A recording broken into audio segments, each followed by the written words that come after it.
And g'day everyone, my name is Michael, I'm the Dead Aussie Gamer, and welcome in to our playthrough of Pathfinder 2nd Edition Gatewalker. A very big shout out and thank you to our raiders from Natural 30s. Freaking welcome in, guys. How are ya?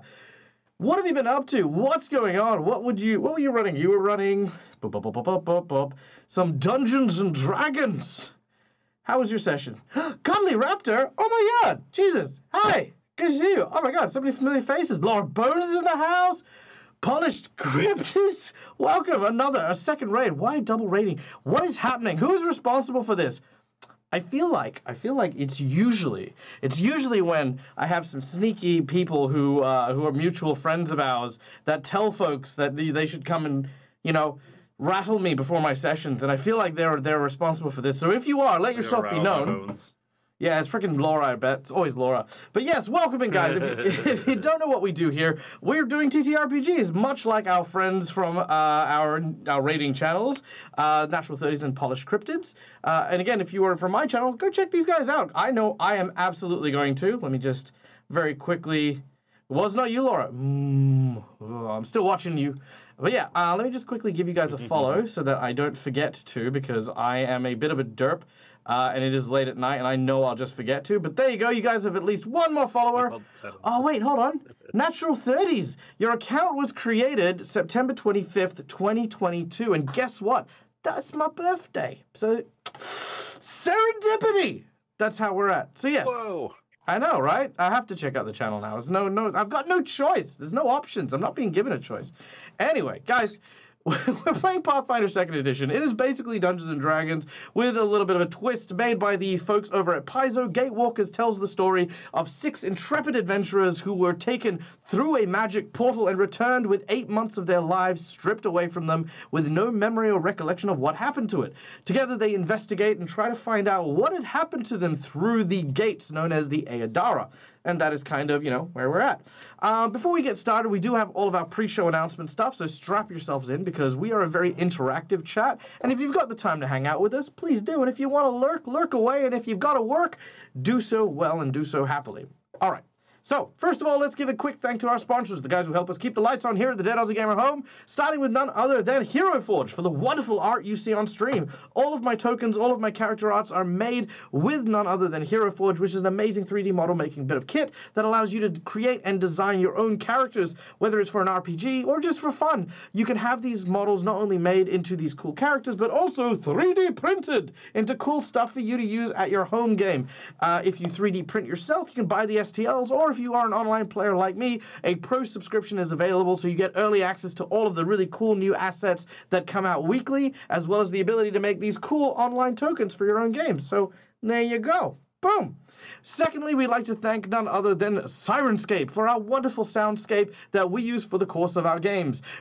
By using these really cool and immersive sounds, we bring our games to another whole level, and we can find random sounds, such as the sounds of... Oh, no, I don't want to do that. No, that's a terrible sound. It literally just is high-pitched whining. And I'm like, no, I have Neil on my table. I'm fine. I don't need that.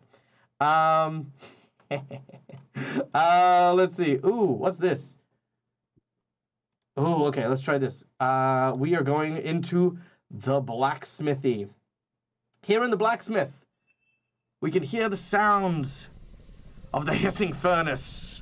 The waters used to cool the steel, the clash of the hammers, and the old dwarven man who is working tirelessly against the heat of the forge, miraculously avoiding any singes to his luscious and glorious beard. Sound effects like this are available at the touch of a fingertip, thanks to our friends over at Syrinscape, which I also promote because, hey, they're based in Australia, and I'm Australian. It's what we do. So yeah, go check them out as well. So yeah, Syrinscape. Fun, cool stuff. Yay! And then, of course, last but not least, we have our VTT of choice, Fantasy Grounds, which, of course, makes my show look pretty and allows all of the heavy lifting of the game system to be done automatically and via this program. If you play online games like me, hey, you know, maybe you'll find a VTT you like, or maybe you'll give this a crack. But if you do, hey, I definitely stand by Fantasy Grounds. One of the things that we have on our channel is audience interaction events. So things like you guys will be able to, at times, determine random encounters. Fantasy Grounds is one of the fastest ways that I can take your ideas literally live in chat and throw them at my players. So, yeah, cool stuff. All right. On to, of course, the main characters of our show, the people which without we would not have a show, my lovely Patreons and supporters who play these incredible characters, who will introduce them, starting with none other than our dear, wonderful, and amazing OG Lava Kitten, playing Lushara. Hello, I'm playing Lushara, an elven witch who is out on a quest to find out what happened to her in the gates and what happened to her brother. Right now, she's trying to figure out what do we do with this lovely monk and our skelly friend. Yes, that's currently true. A pile of bones. Yes, that is very true. More on that in just a moment. Next up, of course, playing the role of Bilrutar the Barbarian, we have the incredible Schooley. Hello. So, the very gruff dwarf who has a repaired greatsword, which I suspect is going to get broken at any second again. Oh, yeah, just give me a minute. I'll break it. Yeah. All right. And next, of course, the aforementioned pile of bones, our skeletal sorcerer, Arsini, played by the wonderful and incredible Neil from Immersion Diversion. Yay! Hello. Yes, I'm the pile of bones. Currently maybe becoming a dust of bones. We shall see. He was turned into a skeleton coming out of the portal. Not sure how, but you know, he wants to find out who did it, because how else do you become a skeleton if someone didn't do it? Or somehow. Yeah. That's very true. You know, He loves music. one does not simply become a skeleton in a fantasy role-playing adventure. Very good. Well done. Of course, next, guiding our heroes through the lands surrounding the Sevenarches is none other than the Elven Ranger Aelith, played by our dear friend Jen. Hi, Jen. Hi. Yes, I play Aelith, Ranger. I'm a little bit newer to the group, so I'm starting to adjust a bit. And now we're just trying to figure out how to get out of this predicament. Oh, yes, predicament indeed. I'm just going to adjust your camera ever so slightly, but don't mind me. Next up on our list of incredulous characters is our dear friend McBluff, playing the role of Viv. Hi, Jack. How are you? I'm well, thank you. You're a little bit soft. Is your mic muffled by any chance? Or far away? Is any better? Say something again. One moment. 1 second. Let me see if I can fix that. How's that? Much better, thank you. All right, Alice. There we are. McBluff, tell us all about Viv. Viv is currently hanging on to the arm of a zebra priest that's about to turn her dear friend Arseni into a dear little bone broth. So really hopeful that they can avoid that happening, but we'll see how it goes. That would be ideal, but yes, we will find out very soon as to whether or not that will be the case. And last but certainly not least, leveling out our group of wonderful warriors is none other than the incredible Elink, played by our even more incredible Nick. Hi, Nick. Howdy. I am playing Elink, and I am a dwarf, as someone put in the chat that I can't stop thinking about. And I'm a bard. I like animals. I like nature, and I'm finding out I don't really like cities. I grow very impatient in the cities. And I really just want to join and be part of the Pathfinder Society. They sound like they're doing good in the world, so I want to be part of that. Nice, love that. Now, before we kick off, we have one last person to thank, and that is you guys in chat. Thank you so much for being here and donating your time, whether you're still around from the raids or whether you join me each and every week. Honestly, what I do here on the Dead Aussie Gamer channel is entirely built upon the fact that I love and appreciate getting to know each and every one of you guys, and I invite you to come on down behind the GM screen with me as I roleplay in order to help make this game what it is today. First of all, just by watching, you earn channel points that you can redeem a number of different awards through the little buttons just underneath your chat box there, and it can do a whole bunch of really useful stuff to help our players out, whether it's insight bonuses to give them clues on how to get out of a particular situation, situation, inspiration to give them advantage on rolls, random encounter generation, wandering monsters, divine healing, divine intervention. A ton of cool stuff is right there for you to take advantage of. So please, hey, watch, enjoy. And for those of you who are subscribers, you are earning channel points a little bit faster. And you also get cool badges and some new emotes. I need to get some more put up, which I will, because I've been inspired by a few of them. But yes, that's coming too. And then, of course, for those of you who are feeling extra generous and want to help DAG keep eating solid food, you can contribute to the DAG monthly support with some more tangible rewards. These rewards have more of a stronger impact on the course of the game, and they range from our $5 reward, in which you can give a player of your choice a red mark or your GM a purple mark. These are hero points and jinx points. Hero points can be used by my players to stave off death, petition the GM for stuff that isn't in the rules of the game, or roll with advantage. The jinx points can be used to counteract hero points, have bad guys roll with advantage, or complicate things and make things more difficult for them. For $10, I will draw from one of 2 random decks that I have in front of me. You get to choose either a card from the plot twist deck, where I will draw 3 random plot twists, and you will select one, and I will then implement said plot twist into the course of the game. Alternatively, if you feel like supporting the players, you can ask me to draw from the deck of heroic actions, where our players will get a single, powerful, free use of a heroic action that they can use over the course of the game. For $20, you can donate to give someone the coveted golden natural 20, which is a natural 20 because why the fuck not? Who doesn't love a natural 20? And sometimes the dice gods just don't love us enough, so thankfully our chat does instead. So yes, $20, natural 20, what's there to not love? And also, just FYI, I can get them too. It's not just them. I can get them. Anyway, Don't do that. you can always do that. I will love you even more, especially. And unlike my players, I can get multiple D20s, just saying, like if you want to donate like 10 D20s to me, like I'm good with that, like it's fine. They can only have one. I have, yeah.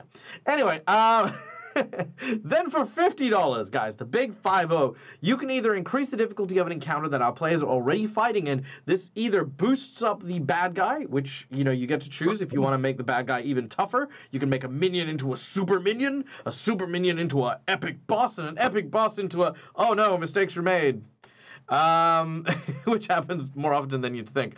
Or alternatively, you can up the ante, which is like kind of making the scenario more deadlier, increase the stakes of what's going on. So the encounter itself in general becomes more difficult. But if you feel like helping our players even more, just helping them out, just being a cool guy or girl, or something in between. Then you can, of course, donate to give a player of your choice a magic item. This can be a homebrew item that you design. It can be an item that I design and have built into like a set piece for my players, or you can start knocking down their wish list and allow the player to choose the magic item of themselves. Magic items are available in the game, and they are a big part of our group's overall strength gain.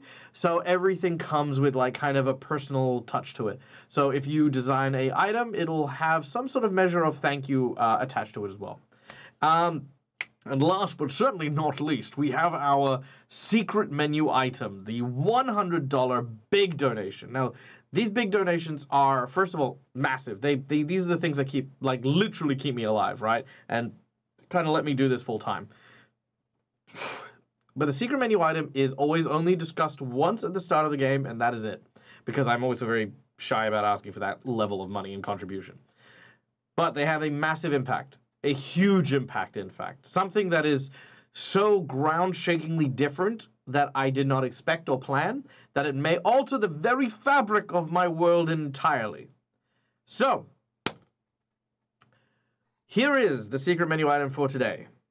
As we are aware, our heroes are currently battling against a creature from the elemental plane of positive energy.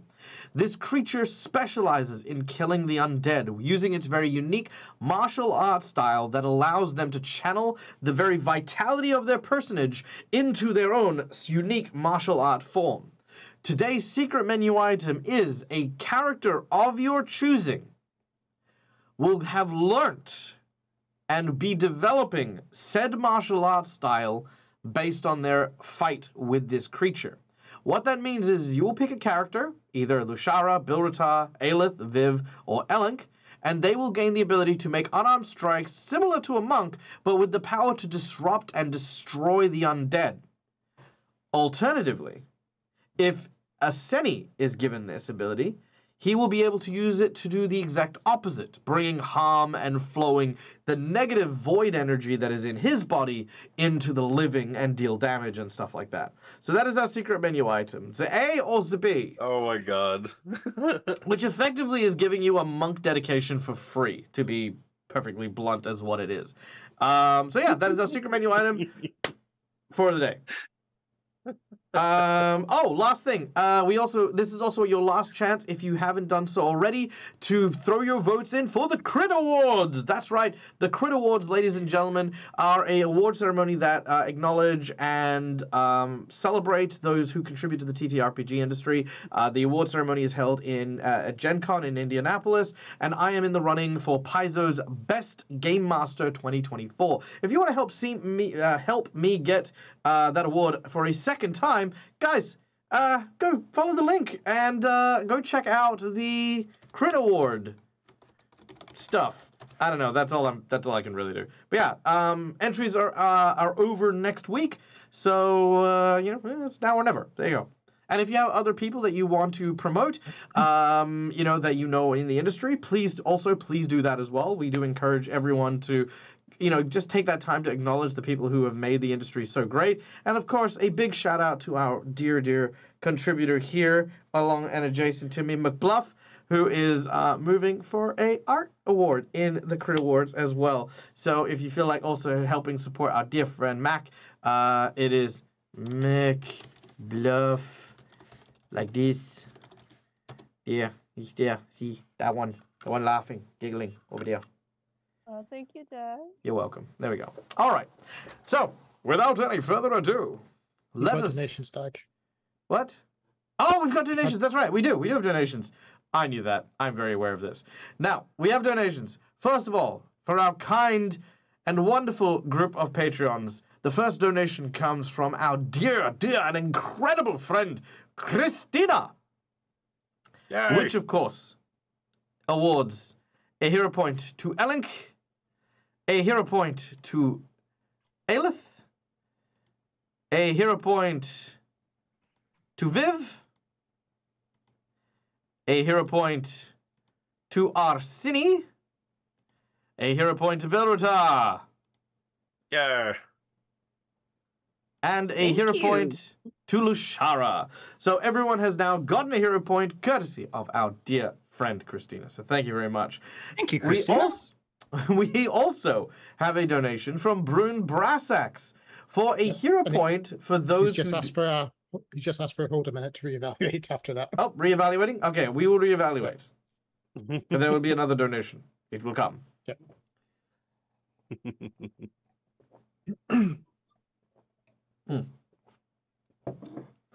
I mean, keep going? Okay, I'll keep going. Okay. What was I doing? Poor Brune was just like, okay, I'll take a second. They'll just keep going. Just nice, they're easy, nice and watching easy. me? No, oh, we'll just watch Yeah. you. They're Just sit there watching- oh. staring, thinking. Okay. All right. So, guys, let's head back into this. So, first and foremost, as mentioned before, as we get ready to dive into today's episode, our heroes find themselves in the River Kingdoms, in a city known as Sevenarches, after they have managed to defeat a group of renegade oak stewards who were attempting to revitalize a curse that had recently been dispelled from the lands around Sevenarches, a curse known as the Obnubilate curse, one that had a rather nasty death effect on elves. After thwarting Bolin and his flower companion, our heroes returned to the city, which was less than happy to see them, but grateful that they were able to put a wrap on this whole Bolin mess. Told them that it wasn't just Bolin working to restore the curse, but he indeed had some fey conspirators that were working against the city as well. In particular, a person by the name of Kaneepo the Slim.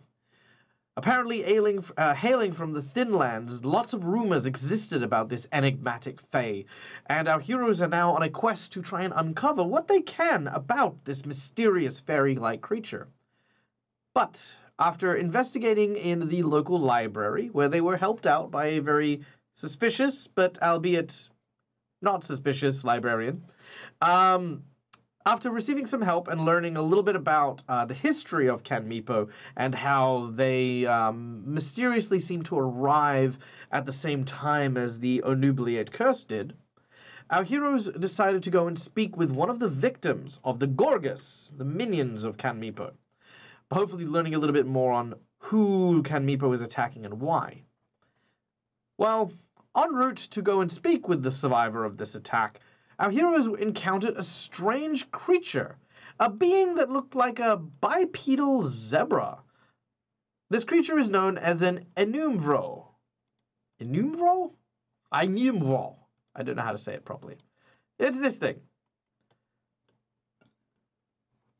Unembro. Unembro. Oh yeah, there you go, Unembro. That makes sense. And, well, this creature pretty much came up to our group and said, hey, listen, I don't know if you realize this, but one of your party members, he's undead. And the group was like, yeah, we know he's undead. He's our friend. He's helping us do good things. And he went, oh, no, you seem to be mistaken. You see, it's undead. Undead do bad things. Undead are super dangerous. You shouldn't trust this undead. And everyone was like, yeah, no, we can. He's really nice. He helped us with, like, bowling, and he's helping us do this other thing. And then he turned around and said, well, has your friend started taking bones? Does he have any bones on him? And he said, no, I already used those bones. And, well, that was pretty much it. And now battle has ensued. Now, the group is currently trying not to kill this guy, because he seems to actually be quite good. But instead, while he is, of course, pulling his punches against our group, he is holding nothing back from slaying the undead known as Arseni. Right now, Arseni is laid on the ground, pretending to be dead. Shouldn't have to pretend. I already am. That's true. But you are definitely about to be. So, without any further ado, let's get some battle music going, shall we? What's some good battle music here? Ooh, what's this one sound like?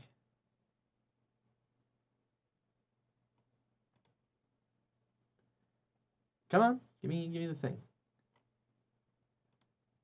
Oh, they've added so many new ones. Ooh, I like this. Oh yeah, let's go with this one.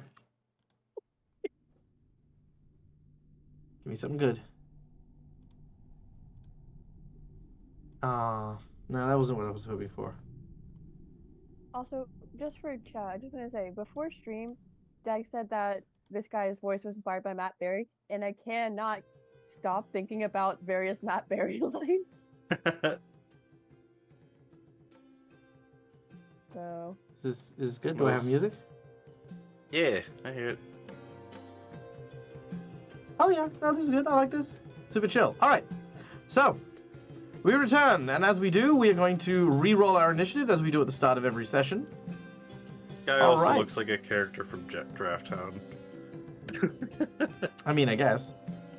He does get to use his acrobatics for his initiative. Oh, which is not great. So that is 16 for him. Can I use my deception for my initiative? You may not. All right. Aw. As the Too battle late to starts. deceive him. I know.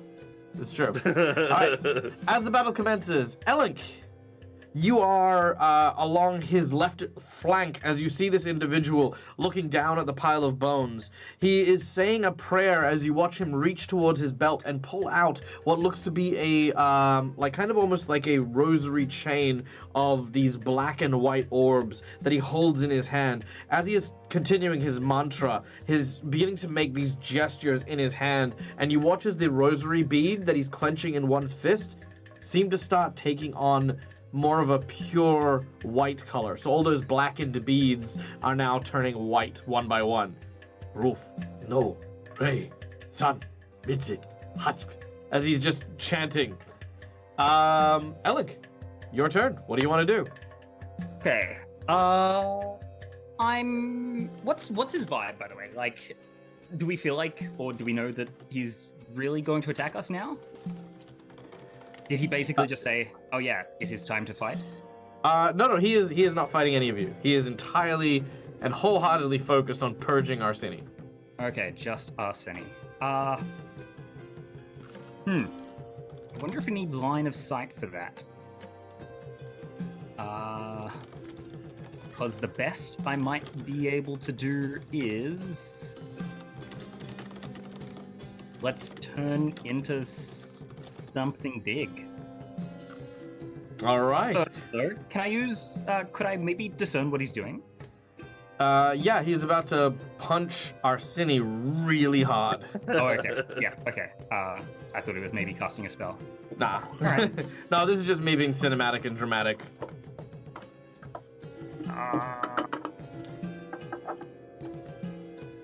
I'd like to grab him now. Trying to grab him? This is what we like to Grab do. him or grab Arsene. All right. I need an athletics check from you. Your target number is 23. Yeah.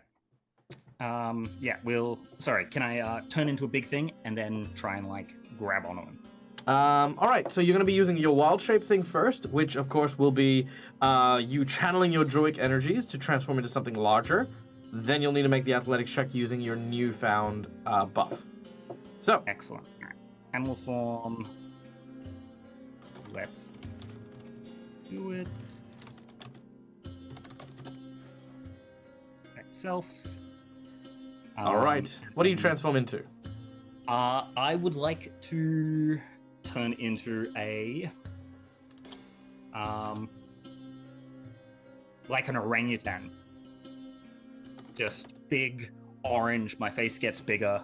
Orange fur all over. Big, long, lengthy arms. So a gorilla, effectively. All right. Unfortunately, I don't have an orangutan, but that is the closest thing that I will do. Excellent. And then the next thing is, the athletics. So, skills. Now this should have a bonus to it. While you're looking that up, I will actually, this is a good question that Christina asked. Is like, do you tell your players to always have backup characters? Whoa! Oh, nice! Will I look it up? You may. Yeah, sure. Yeah, you should absolutely. But I do always tell my players, when we sit down for session 0, I always tell people to have 3 character concepts before they sit down at a table. Mostly 1, so that they do have backup characters, but also 2, because, like, if we don't sit down and, like, come up with characters together, it's always good to kind of go, oh, actually, this character seems similar to someone else, and then you have a few ideas that you like. So, everyone's always got a few characters. Yeah. Neil has more than others. I tell Neil to come up with 5 before he sits down. So there you go. No, you tell me say 3, and then I come up with 5. Yeah, that's fair. All right, and Brune, we have our request. We have the 3rd plot twist and jinx points. So that is 4 jinx points, which caps me off on my jinx points.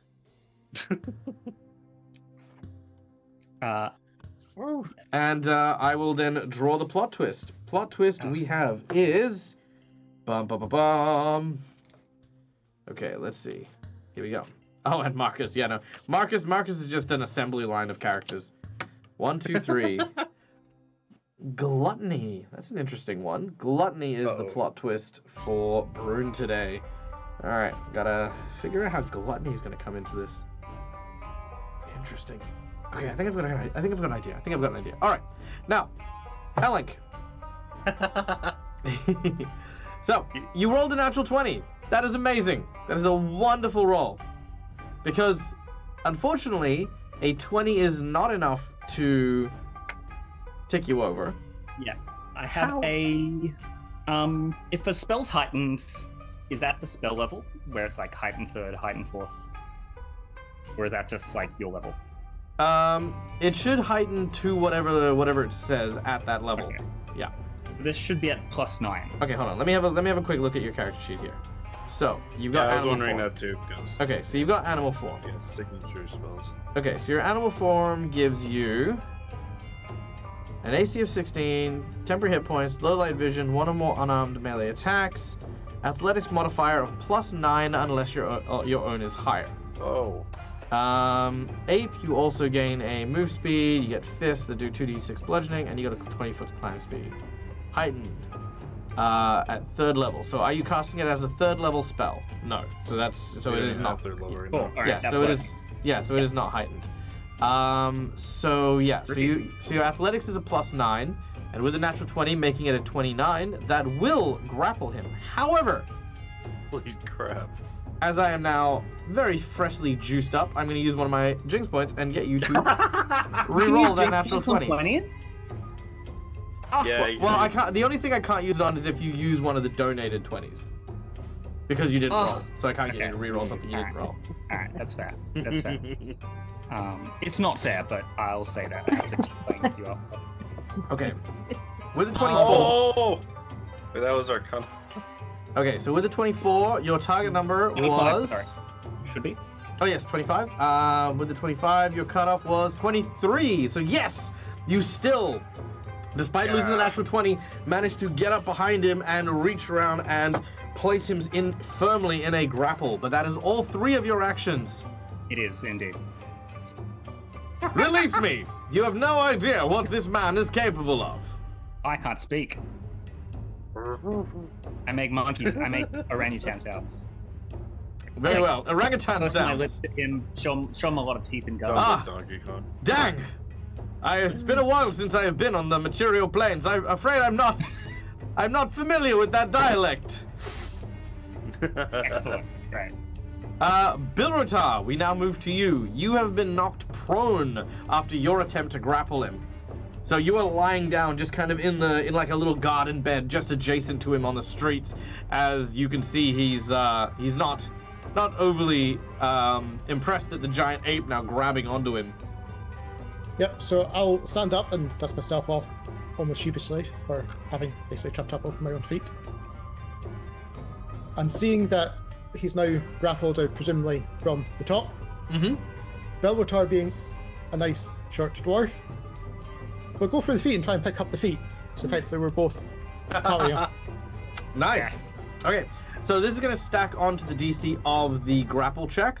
I'm going to say that given Bilrotar is a barbarian, I'm going to give you a +4 on your attempt to grapple. Just because of the method in which you've described how you're trying to grapple him. I think that's beautiful and it's going to work out well. Your target number is 23 as well.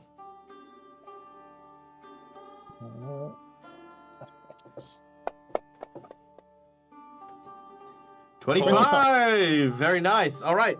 So again, you grab hold of both of his legs while the ape is holding him aloft. You can see that he's kind of like trying to struggle and pull his way. He's using both of his hands now to kind of pull down on these big, hairy ape arms. Oh, they're so hairy. You do have one more action if you have anything you want to do, Bilrotar. Probably more thematic is effectively me move, sort of dragging him. So if you imagine sort of twisting him, so he's effectively between the two of us, so we're almost in line, ready to swing him into the water.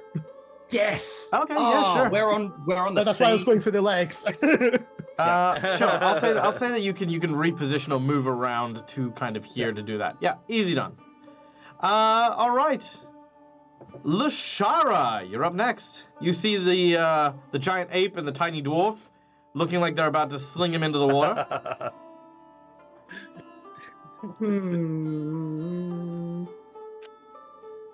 A question about Arseni's status. He is in a pile of bones right now. Correct. He has collapsed into an inanimate pile of bones. Can I shove him into my backpack and run? You will.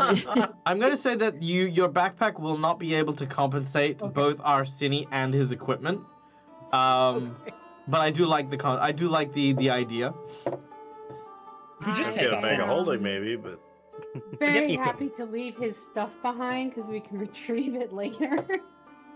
Somebody else can pick it up.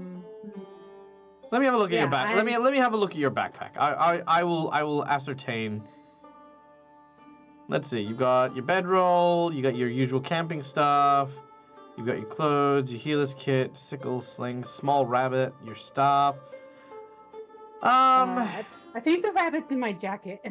And what does Arsini have? Arsini's got even more stuff. Oh my god, he's got so much stuff. He's got a steel shield, he's got wands, he's got oils, he's got musical instruments, he has literally a heavy crossbow.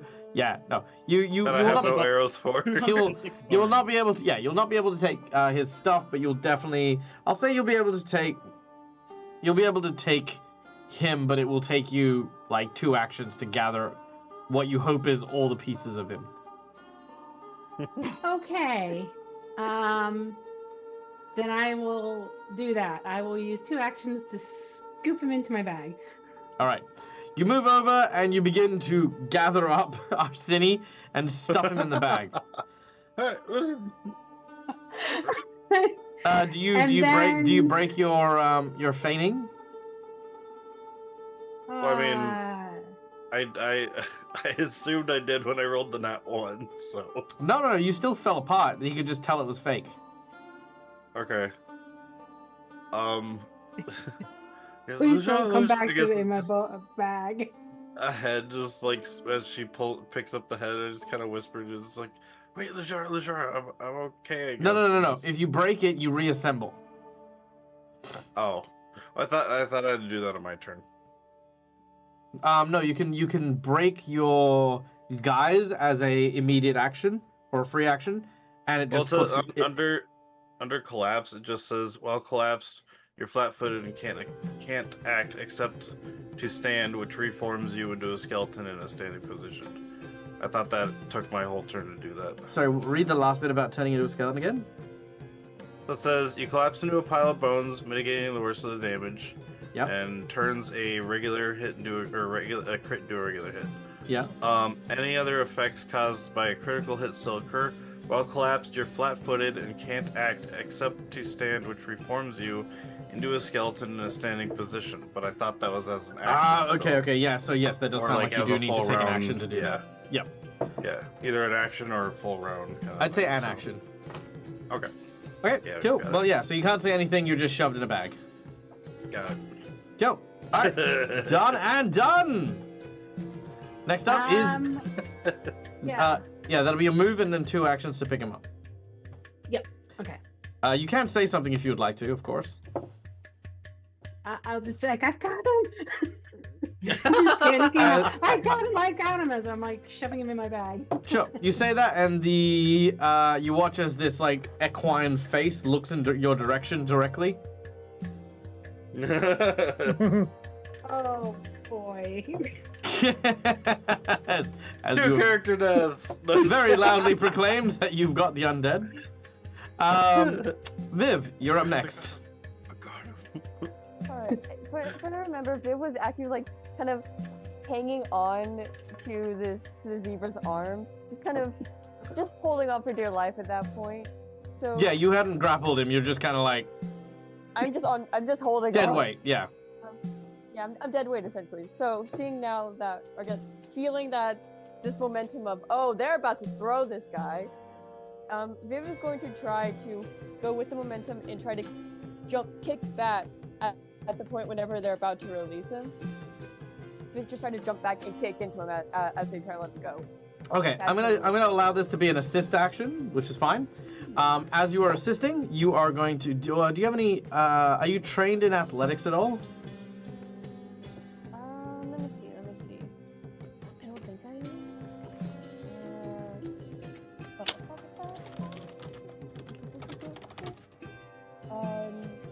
No. Okay. I'm trained in acrobatics.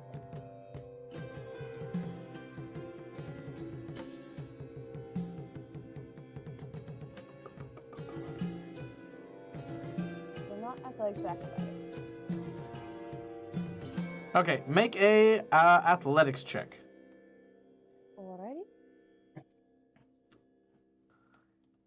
There you are. Hi, Cass. Uh, An 11. An 11 is fine. Oh, okay. You provide a +1 circumstance bonus to your friends Elink and Bilrotar when they make a athletics check to try and throw the monk into the river. Okay. Never thought I'd hear those words. Yeah. Throw it Aelith, To the river. you're up next. Okay. Could you share the map, please? Oh yes, sorry, my apologies. Of course I may. There we go.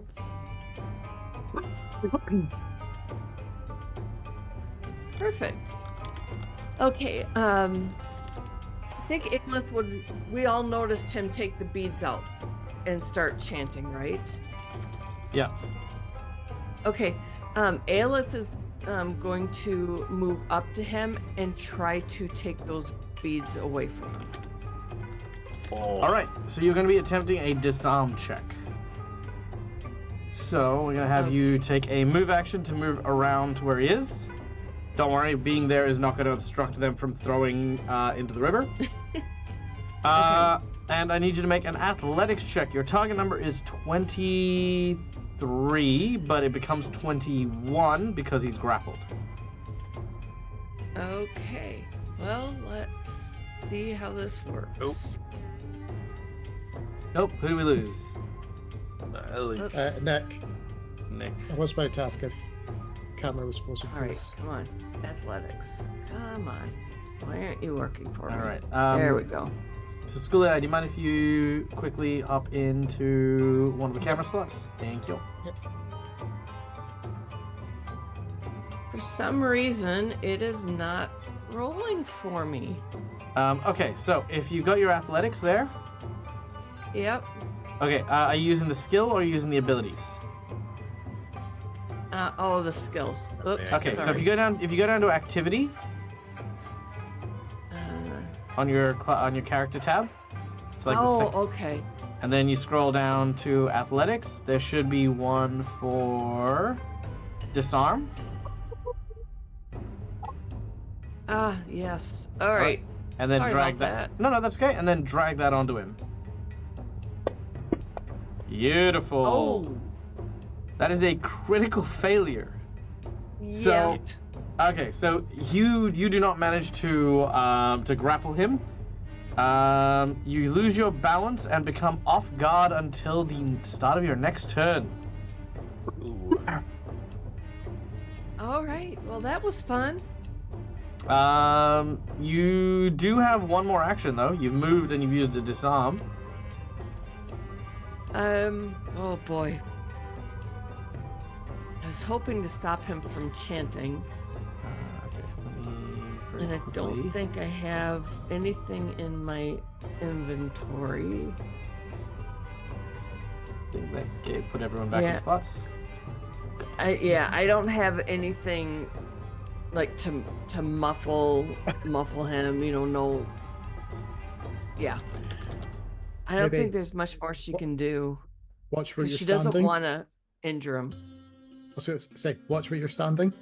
Yeah, you can move over a little bit if you like. Just kind of. Okay, yep. Yep, easy. All right. Next up is the Inmiro. Now,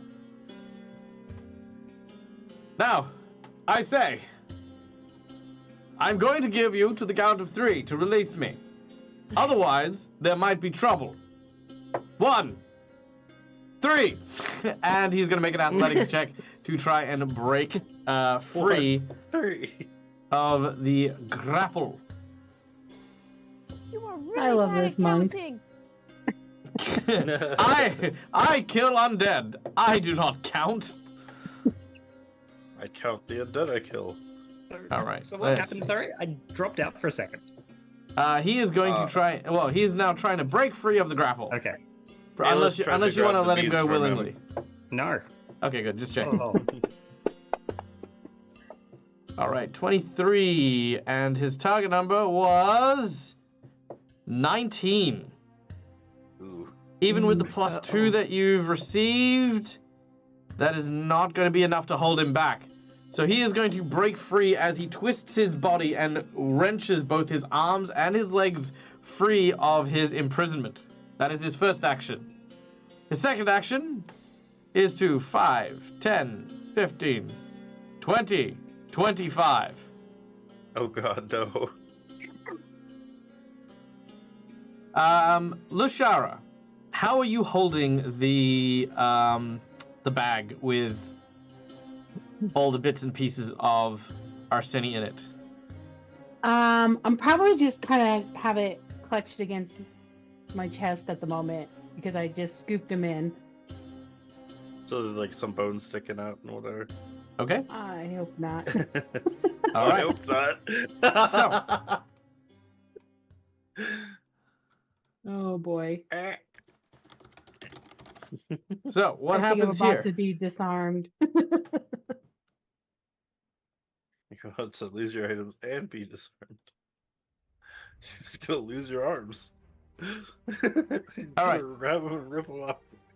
This the martial art monk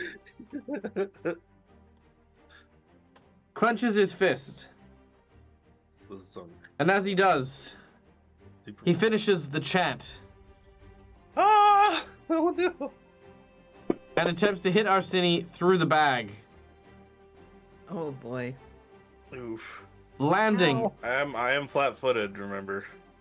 Oh yeah, that's true. So what's your AC? 17 normally.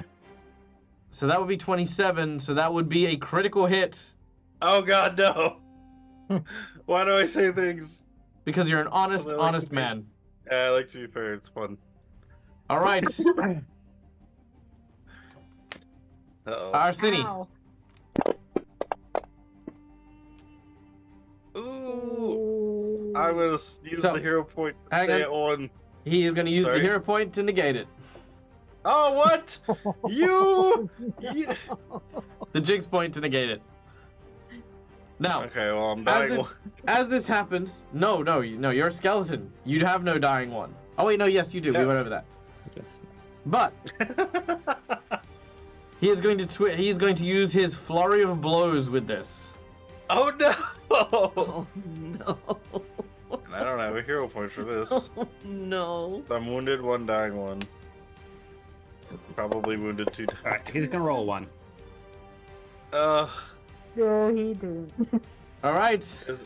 Is an unconscious hit? I think it's an automatic crit. So that is 2 because you were So- crit, and then another 2 for that second hit.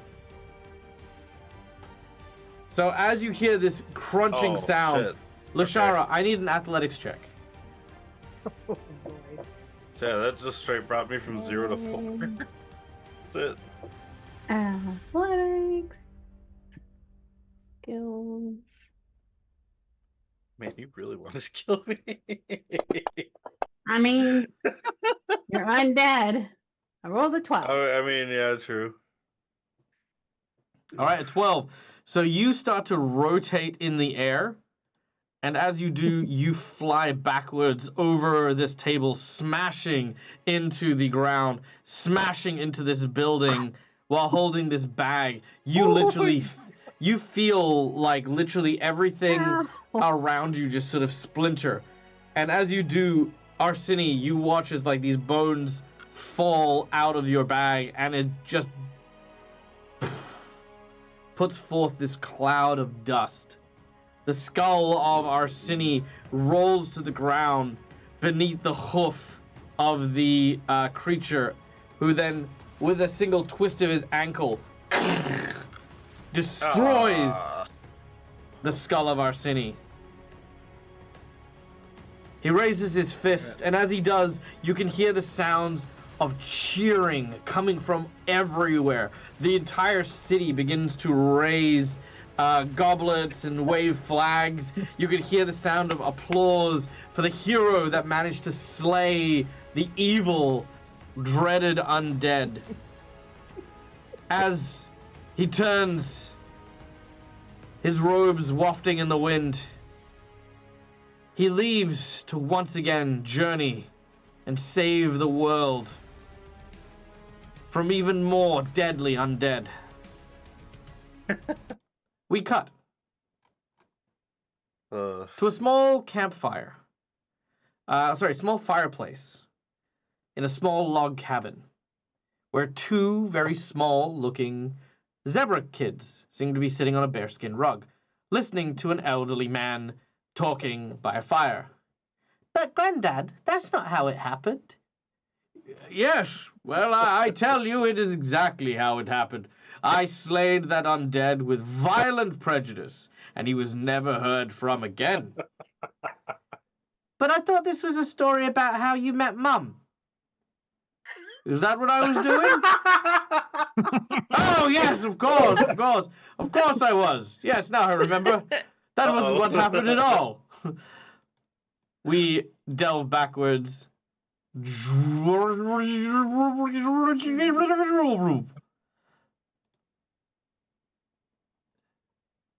As the monk steps up towards the Shara, fist clenched. As it does so, he begins to wind up to launch this huge knuckled, positive energy charged flurry of blows into the bag. Lashara, you close your eyes, bracing for the impact, when suddenly several vines grab him from behind. These long, verdant lashes tie him to the ground. Suddenly, he is surrounded. And you hear from nearby, by order of the Oak Stewards, violence within the city of Sevenarches will not be tolerated. Stand down, or you will be forced to. Turning your gaze to the rooftop, you see a very familiar individual. You see none other than your friend, Lemma Feldhorn. Lemma! The zebra person looks up. I am doing divine duties, slaying this undead before he can cause any harm. The only one causing harm here is you. Now, again, I will not repeat myself further. Lay your arms down. This skeleton and his comrades are under the protection of the Oak Stewards of Sevenarches. And if you make enemies of them, you make enemies of this whole city. Turning around, he can see the other Oak Stewards standing throughout the city. He raises his hands. Whoa. And says, very well. My duty is not to war with the people of this plane. If you choose to allow this heathenous creature of void and death to exist, then his actions and consequences of thus are upon you. Suits me just fine. He puts his hands down and surrenders to the Oak Stewards, who do indeed place him under arrest. Yay. What just happened? At this point, Lemma approaches you and apologizes. She says that with so many different instances surrounding the planar gates, it was imperative to seek help from other realms beyond our own. Unfortunately, this opened the door to a few heroes who have been taking it upon themselves in order to try and solve the problems with the Aodara. Going forward, I would take care with how you travel. But have you found anything in your searches thus far? I know it has not been long.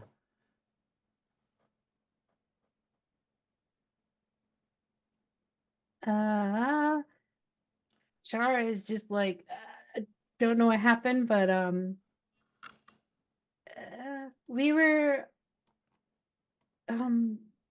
yes, we were about to leave and go learn more about the Finlands. Let's see.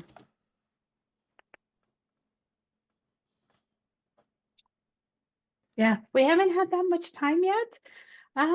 No, that's perfectly fine. But yes, we were on our way out of the city to go talk to the survivor. Good. Well, keep us yeah. abreast of how things go. And as for your friend, I did manage to procure a few of the items that he had asked for. She holds open her vest pocket and produces the 6 vials of the harm spell in bottled form, which she hands to you, Lushara, I guess, being there. Sure. Okay. Because that was one of the things you guys had asked for, is the alchemist to get you guys some healing potions. I think I got 4 of them, but 6 works. Yep, there you go. Yeah. Right. Well, with that, she excuses herself and takes this individual into custody. You eventually, Lushara, tip out the bag, and rolling to pieces and back together is none other than Arsini, safe and sound. Okay, I wasn't sure if that was the first or second hit before he got bitten. Oh my god. Oh, that was scary. And Lushara is kind of just shakily handing you potions, like, "Are you okay?" I'm okay as all my armor is off and you just a pure skeleton now. Your chest hurts a little bit from that first hit. Like, Yep, and I imagine Bella's like almost rummages through Arseni's bag, grabs out that hat and almost forces it on his head, saying, "Remember to wear this in town now." So, yeah, sorry. And then I use the hat and transform into my human-looking self. You watch his skin begins to grow onto his face. I didn't put clothes on yet. Oh no! And now he is naked. You watch some of the civilians cry out and like cover their children's eyes. Oh, the humanity! Oh, sorry, 1 moment, and I run over to my stuff and I just quickly just put it back onto the flourish. And then I'll take some of these potions or these harm spells and dump them on me. You've got some problems, man. Like, sorry. No. What happened to the whole, like, let us know if you start developing a craving for bones or blood or flesh or something? I'm not craving. Remember, we had that happen before. Yeah, it was over at the tower, remember? I would like to make sure that in this moment we all appreciate the fact that Elink isn't actually talking at this point. Elink is a giant gorilla. And in my mind, I just imagined that whole thing playing out with Elink doing that gorilla sign language, like like just super angry gorilla gesturing with the final roar and spittle going in the face. Hold on, did I miss a conversation where we're like, we're okay with this?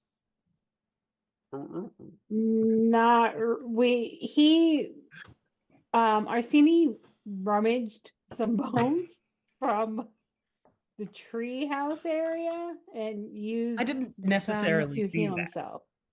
Oh yeah, I don't remember. Yeah, I think you weren't actually here at the time.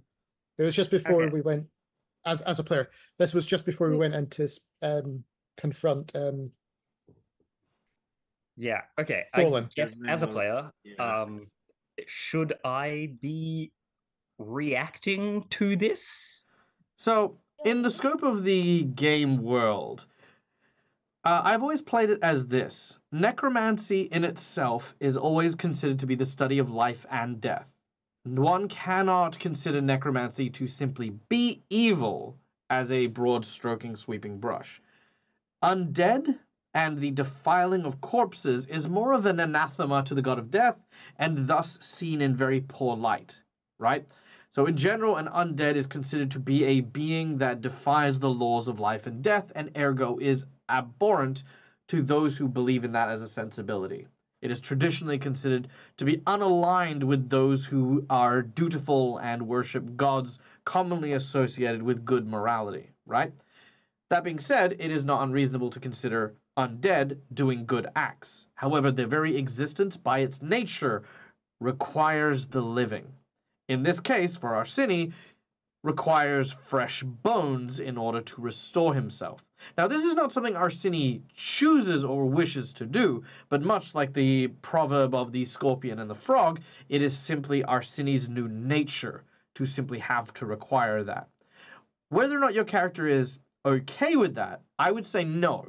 Not many people, unless you have really low morals, would be okay with someone consuming bones in order to sustain themselves. Because, of course, as I like to tell people, if you are in a burning building, if it's an orphanage or whatever, and a necromancer decides to raise up the graveyard to bring it water, that was really nice of him, but you do not need to defile grandma's remains in order to help people. You can simply put out water. You can simply, get other people to help. You do not need to desecrate graves to do stuff. In the case of Arsini, it does say bones. It does not say humanoid bones. But he has been choosing to do so. So you might be like, well, hey, if you want to use lamb bones, cattle bones, and stuff like that, and chicken bones. Well, I mean, I say chicken bones loosely, but like you can use, you can use these. However, that is not what's happening with Arsini, and that hasn't been a discussion in regards to it. But this is just establishing world morality and world understanding in terms of skeletons, necromancy. There is one thing I will say though, that there is a spellcaster spellcaster region of the world of Pathfinder called Geb, which is ruled by the Ghost King Geb, who is where undead have the same rights as people. You cannot simply kill an undead. They are citizens of the nation, etc., etc., etc. So undead. It's an undead civilization. Yeah, I think I'm just quite taken aback by this whole bones thing. Like I thought we did have an agreement. All right. Yeah, we did have a reaction of a bit of disgust when he harvested Boland's bones. We haven't really discussed it, and not Boland's. It was the alchemist guy. Yeah, the dwarf elf. Because a few of them went to we were get all quite tidied up and horrified when he was digging around in there. That's right. You ripped up Boland's bones. I remember now. No, it wasn't Boland. It was the dwarven Grandpa's bones. Oh, it was Grandpa's bones. I've got old man bones in me. Jesus. Okay, that's somehow better. Yeah, apparently. we were all quite upset about this, but I don't think we've actually processed and discussed it with him. Like, please stop defiling humans. Yeah, I think Aelith is the only one that actually knows that his bones are actually in Arsenic, because she was the one that dumped them, when the rest of us were all scattered to the other side of the area. That's right. We didn't know he used them until he announced it in front of the monk. All right. In which case, true. Anyway, in which case, allow me to very quickly. Suddenly, on the edge of town, our heroes find themselves in a small cafe. There is several small glasses of a brown caffeinated beverage. Some of them are sweet and uncaffeinated, placed out in front of you, along with a small tray of what look to be honey tea cakes. As the full disclosure of Arsini's predilections and origin needs come to fruition, there's an awkward silence that everyone holds as they realize that the man that had just been arrested for trying to do a service to the people was not exactly out of line, but a new understanding must be reached with Arsini. The group poses that Arsini no longer deprives sustenance from the remains of sapient creatures. To which Arsini, what is your response? Oh, and also, present company included as well.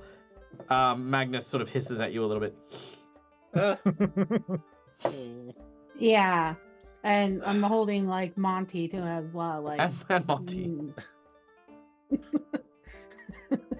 Yeah. I really am sorry. I didn't. I mean. But the bones were so tasty. No, I didn't. I wasn't even craving them before. It just kind of. I mean, I don't know. I thought. Wait, Neil. I wasn't craving them before. I wasn't craving them before, but then I saw them and went, you I know just what? thought it was good to have them keep around for later, and then that's what I...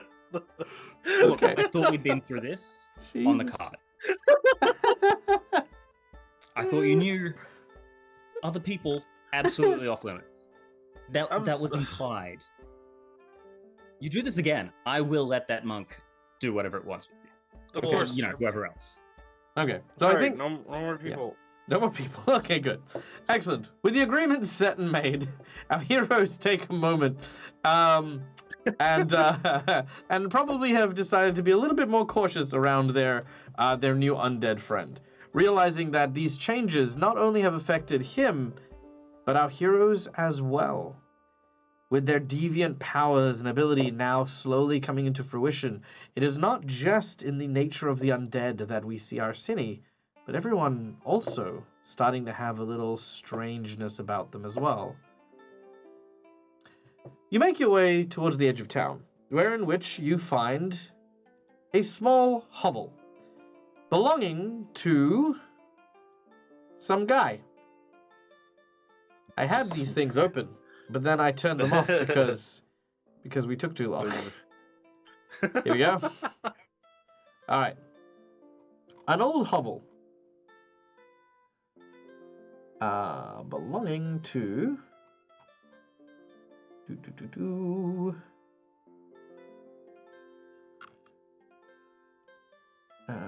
there we go. Belonging to Pabble Pa Mosby. Supposedly the most recent victim of the Gorga attack. The Gorgas, of course, being the boogeymen shadow creatures with the smoke coming from their eyes. Now, he was apparently selling turnips in town, and his home is not too far away from where he sets up his stall. The smell of root vegetables permeates the walls here as you knock upon the door. Who wishes to approach and speak with Pabble Mosby? Who's our... Oh, I think I might have the best diplomacy.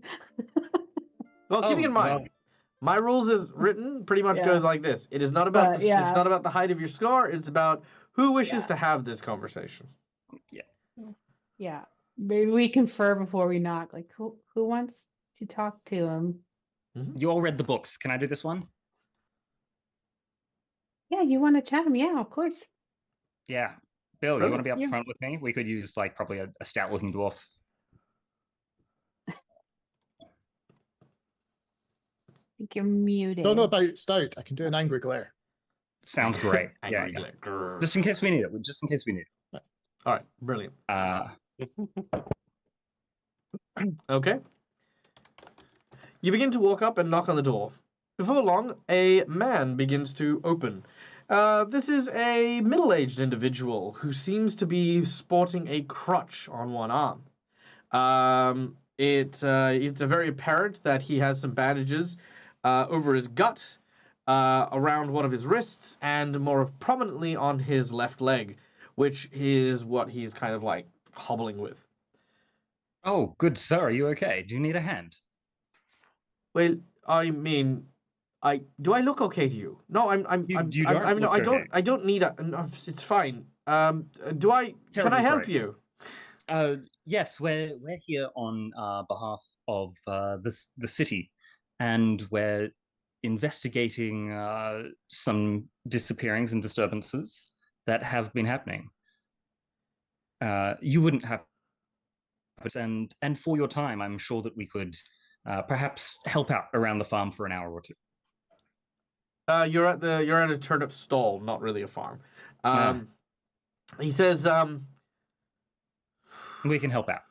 He looks you up and down, sees your party of members, like, well, the house could use a bit of a tidy. Perfect. As long as you make yourself useful, you can ask the questions you want. But before you come in, he slams the crutch against the wall, kind of barring your entry in. He says, none of you be worshippers of Shaylin now, would you? Gosh, who's Shaylin? Are you actually Yep. asking me that? Like, who the fuck is Shaylin?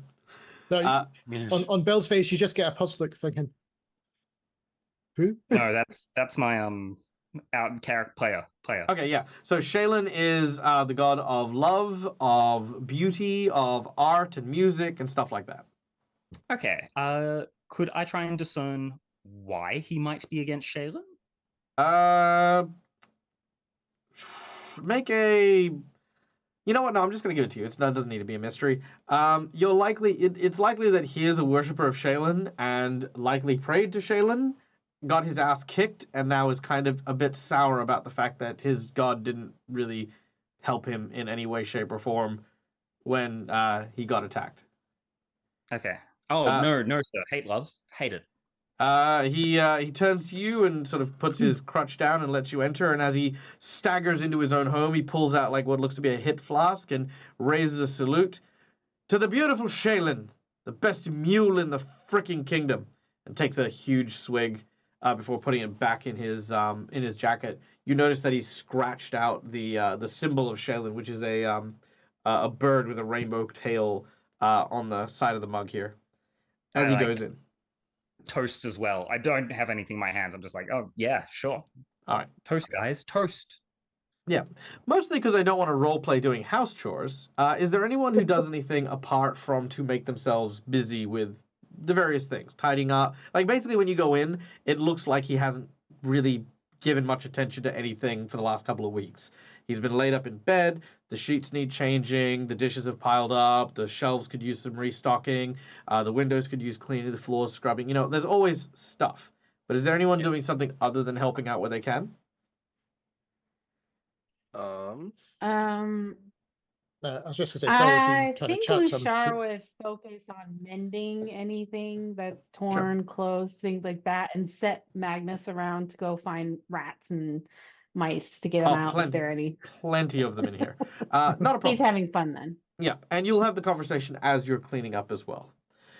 He goes to sit down on a couch and puts his leg up on this makeshift, like, sort of ottoman that he's got. It's not really an ottoman, it's more like a chest filled with turnips that has a rag over it. And he says, all right then, go on. Ask your questions then. Well, there's been some disturbances sort of around, and do you know anything about those? He strokes his chin and he says, well, if you've come to me, it's because you think the thing that got me is likely the same thing that's been spiriting away other people. Absolutely. But people have been laughing at me, saying that I've just been exaggerating, that this is just nothing but a wolf attack. But weren't no wolves that attacked me. Well, the city's finally sent help, gesturing towards everybody. He does see that you are all helping. Make a diplomacy check with a +4 bonus. Okie dokie. I think Arseni would be actually giving a little bit of a, because it does seem a bit quiet in here. I think he would be playing some of his 19. music. He tells you to get back to work, you lazy sod. Turn that shit off. He grabs a book and he throws it at your head. Because he hates Shaylin, you fucking deaf bastard. I don't think Shaylin had to do with music. Shaylin is art and music. Fine. God fucking damn it, Neil. David gets distracted by whatever book he throws and just starts looking through it. I try so hard, Tom, sometimes. I do. All right. Diplomacy check of 15. Is 19 that with the in total with the +1. 19 with the +2? Okay. 19. With a 19, okay. Pablo begins to describe the creature that attacked him. It has the description of a skull dog with eyes like saucers, filled with night, which matches the description of the creatures that you guys saw when you went into the forest and found the 2 guards that were attacked. He says he also thinks he saw a figure in the woods behind the beasts. A tall, thin humanoid, enshrouded in shadows. But it's not that he could see the man, but more as if His shadows themselves were the form clung to his flesh, and when he smiled, it cracked in the shadows, almost as if you could see through the place where his smile would be.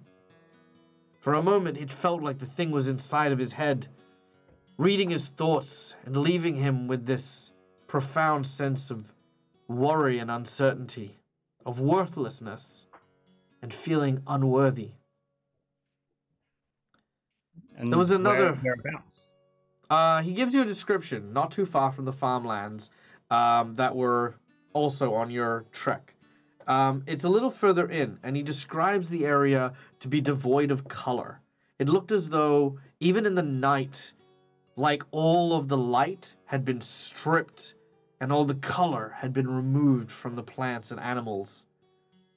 This also bears a very similar reminder to the area outside of Boland's hideout that you visited in the woods as well. Just geographically, he's not referring to the same place, is he? He is not, no.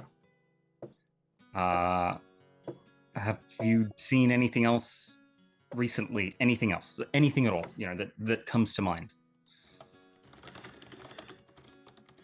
He has more of a think. He says there was another victim that was attacked on the same road, not too long before I was. Her name was Hartria Pebblesworth, and she was dead when they found her, withered like a spider had drained a fly. Those of us that saw her body couldn't find any obvious source of her wounds, but strangely her corpse refused to cast a shadow, no matter what light was brought near it. Whoa, okay. And from memory, do you know any old stories that might describe this old boogeyman? Think carefully. You may have sung a song once as a child, not knowing what it was or what it was quite about, but if this thing out there is real, it's existed for longer than, you've been living here, I guarantee you, and we find ways of passing down useful information.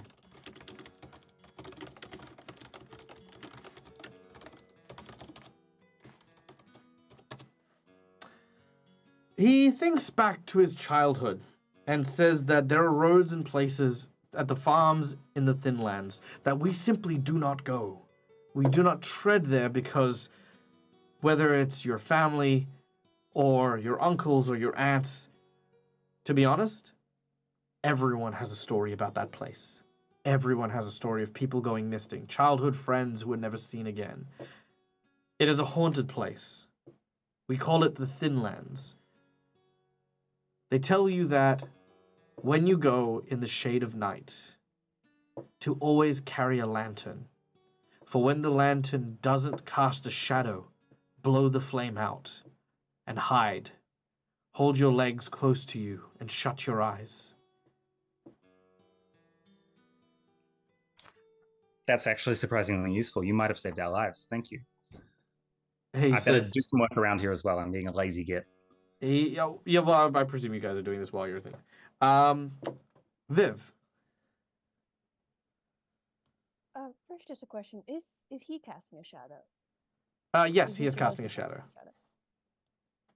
Then Viv will just kind of. So, how did you get away? Good question.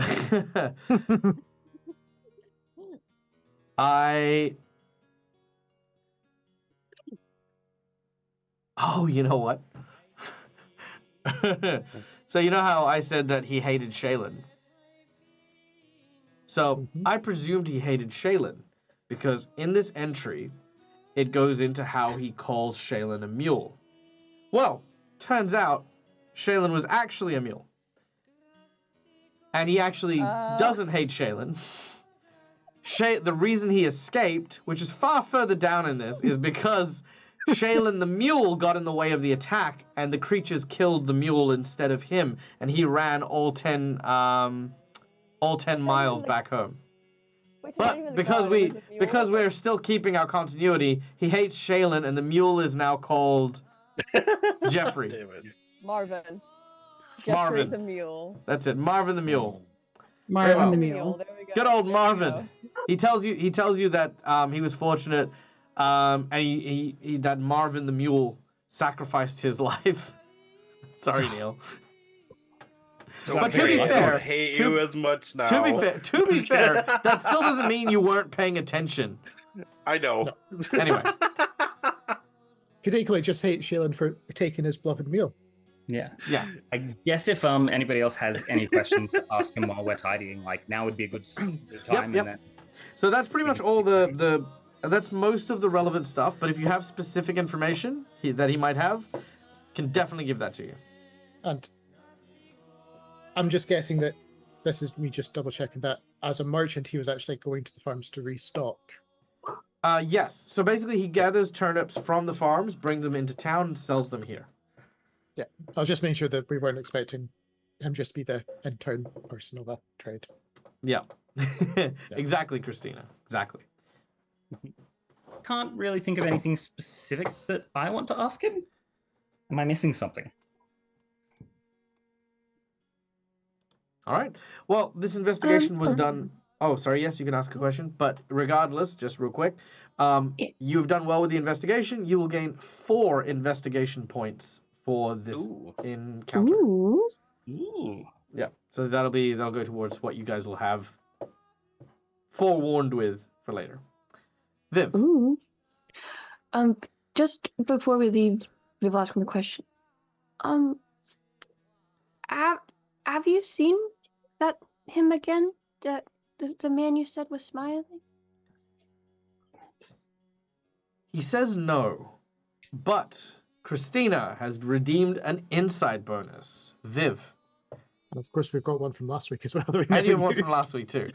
Well, we'll have this one first, and then we'll use the one from last week. Mm-hmm. You can tell that he is lying. Ever since you entered the home, his eyes seem to always dart towards a particular corner of the room. And every time he looks there, he takes another swig of his ale in a bottle. He just sort of takes a hit, and then he tries not to look at that corner. Okay, well, that's good. Yeah, it is. All right, well, I think that's enough tidying and dilly-dallying. I tire of entertaining guests. Yes, of course. Of course. Thank you for having us. And the city has heard your complaints. Too little, too late. They won't do anything about it now. This has been the way things have been for hundreds of years, and will be for hundreds more. Mark my words, just because the unnubilate curse is lifted doesn't mean things are going to change here at Sevenarches. All right, I'll mark them. Good. Well, he marked them. And They then have been ran. marked, and he took them. He took them, and he went home. All right. He left the building. Alink has left the building. All right. Gathering up your stuff, you begin to make your way out. You have another point of investigation, if you would like. The point of investigation is the scene of the dead Hatria Pebblesworth. Yeah, I think we should investigate all the spots we can to see if maybe the grass and plant life has grown back, because he said it was all like gray, like what we saw in the forest. Especially if we're likely to pass that way on the way to the farmlands that we're Yeah. heading to anyway. We'll be crossing it. At least now we know what to watch for. Indeed. Yeah, I'll Yeah, make sure to I'll make sure to carry one of the lanterns. We should probably have a few lanterns though. Easy enough. You can I go and can- pick up a few lanterns before you head out easily enough. Now, let's just change our music super quick. As you begin to head out. Go, Dad, go. All right. So, you head out traveling along the road to the east, looking to make your way up towards the Thinland Farms and past the site of the attack that you were led to believe. Let's have a look at the site. Like, if the instructions were close enough, and we can make out where it is, that'd be great. Yes, you can. Bear with me while I pull this up real quick.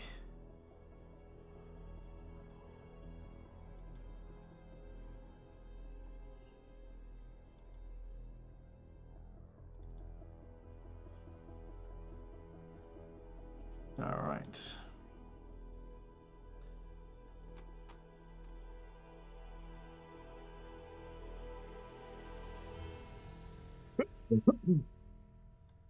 All right.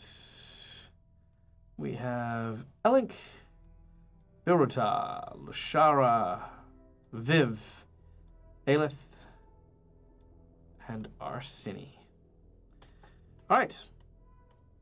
You begin to make your way along the road, keeping close to one another as you travel.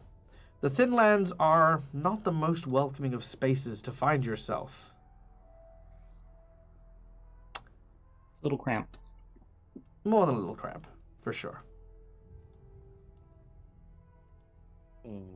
Now, as you are making your way forward, you are beginning to come towards the blip? Okay. Wait. It's a bit early for a blip. Yeah, it's really early for the blip. Is there a blip? No, not for me. No? We're good now. It was a little pause. Oh, was it just a pause? Let me know if the thing comes back. I see it's loading. Oh, yeah. Yeah. Yep, it's loading for me too. All right, just You just gotta refresh so it comes back. Is it back if you refresh? Yeah, just good. pause play and it's back. Yeah, Yep, it's it's going. back now. Yeah. Okay, cool. That's strange. Okay. Sure, I guess. All right. Well. Wait, it's doing it again. No, okay. It may just be Twitch thing. Yeah, the map isn't showing for me. Oh, no, it'll take a few seconds for the map to load up. Okay. Okay, it's just a little one. Okay, cool. Yeah, I don't know what the blip is. The blip is just an annoying thing. Yeah, Okay. this is more so as your upload to Twitch is dropping frames. Ah, okay. Strange. Okay, I can't fix that, but we're gonna keep going. Okay, now, as you are making your way down the road, you can hear the sounds of chomping, chewing, something unsettling. Yeah. Just not too far up ahead. Hey, Bolin. I've got 2 gold that is going to be something we have to deal with. That's on? Sorry, Bolin? Bolin? Not Bolin, sorry. Oh Bill my word! He is in cahoots. Wow. Yeah. Oh, yeah. We Uh, should have me out of it. known. Tried selling out the Sorry. undead and then trying to. Yeah, you might want to check the lighting of the map, Doug, because it's still not loading. Oh, okay, hold on one second. It's No, on- yeah, it's Finally yeah, okay. loaded load for now. me. Oh, no, okay, hold there on, we go. hold on. There we go. Okay, there we go. Is that better? Yeah, I can see it now. I can see it, yeah. Okay, cool. Yeah, Bolin, I'm just proposing a simple bet that this is going to be a fight. For Bolin. The Bolin. bowling again. Bolin. Yeah, Bill wow. Wow. See how it is, Elink. But I said it. Apparently, I'm the evil guy. Sorry, Bill Rotower. All right. How are you approaching? Are you approaching quietly or swiftly? Lushar would like to try to sneak. All right. Yep, Anyone I'm- who's approaching quietly, please make a stealth check. Okay. Do we have to Oh put my our, goodness, our lanterns for this, or do we keep them on? I think it's daytime still. It is still daytime. Oh, that was night that we were going. Oh, it's not quite night yet. Gotcha. Okay. Right, then stealth. All right. I love that Lashara's just sneaking behind. Okay. No, I'm she's just trying like to stepping back and trying to like perch slowly and be sneakier. She's not running right in there. Yeah, that's fair. We Yeah. need to hold something in reserve. I'm debating because if you guys go around the side, I could maybe distract it. No, I Further was from going getting to say, her you'd to almost see attack. Belrotar pointing to the sides as though he was lining up to be the point. To... Arseni, I don't think it's a That's good idea for the bone man to be the bait for a dog. Well, no, I was gonna maybe try and calm it down with some music. You know, maybe it'll appreciate it. Bill Rota, has that ever not Bill Rota? Arsene, has that ever worked for anything in your life? I've never had the chance to try it. What? I don't know that this is the time. I don't know what I to can do yet if it doesn't work. Luciana's on the back. All I know is that my bones clatter a bit, so it's kind of hard to stealth with bones. All right. Well, surprisingly, the creature is very well and truly interested in what it is doing and does not notice you as you approach. Before long, you look out upon the road and see what looks to be a creature akin to a dog with bat-like ears, long protruding arms, leaning over what looks to be a long, dead, decaying piece of road that is just covered in blood. It seems to be snapping and chewing at something. You're not sure what. This is the creature you see before you. Oh shit. I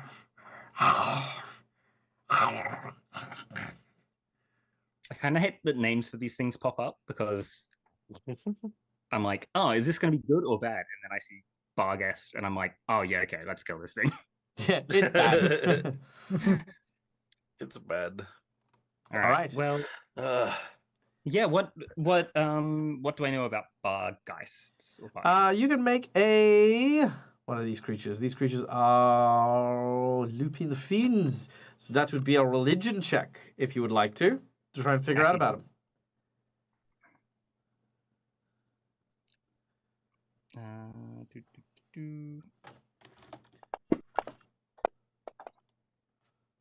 Ugh. Please say they like music. Please say they like music. No, that's performance. I mean, I would have just had a plus 5 to it, so not very high. Sorry, Dag. Okay, that's okay. Aelith. 10. You have come across Barghests before because rangers in this region are akin to dealing with goblins. Barghests are ravenous, gluttonous life forms who feed and grow on the fat of mortals. Their body changes in ways that no one can predict, depending on what, who, and how much they consume. Barghests often make use of their shape-changing ability to take over and rule and oversee goblin tribes. Some of them have been known to hunt discreetly in rural areas, guising as very intelligent wolves. This one does not appear to be doing so. That is very intense. I was looking for Barghest music. You just need to calm down. Can I get something a little calmer? Maybe ominous? No, that's not ominous. That's super chill. Far too chill. That is what Arseni would be playing for this Barghest. No, just kidding. That might show it out. Yeah. You've been practicing for a while? Or? Ooh, I like this. Okay, yeah. Okay, cool. So, Newbie? yeah, these creatures are demonic in nature. But it is now turning its nose up, and it seems to be catching something in the wind. If you want to act, now's a good time. Let's mess it up. I... Running in. Oh, Viv, wow. okay, you can. Viv, did you have something to say as you watch Elink run in? I think just whenever we first spotted while we were hiding, Viv would have just said, "It looks kind of cute." All right, initiatives have been rolled. The Barghest will go first, followed by Bilrotar, Elink, Aelith, Viv, Arseni, and then Lashara. We're going to go with the surprise round because you guys did successfully stealth. So it is going to miss its first turn. Bilratar, you're up first. And I'm just going to say those shouldn't be up.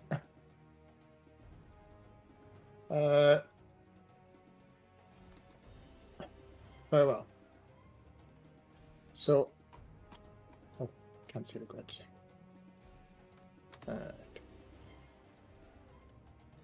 So, Bilratar will step up. Sorry, just have the fist ready. And I would like to ready an action to grapple this thing if it charges at me or beyond me at one of my friends. Sure. By me. I'm just going to very basically try to be change... a unmovable wall.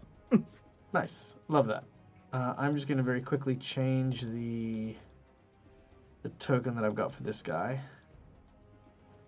Just because I don't like how tiny he is.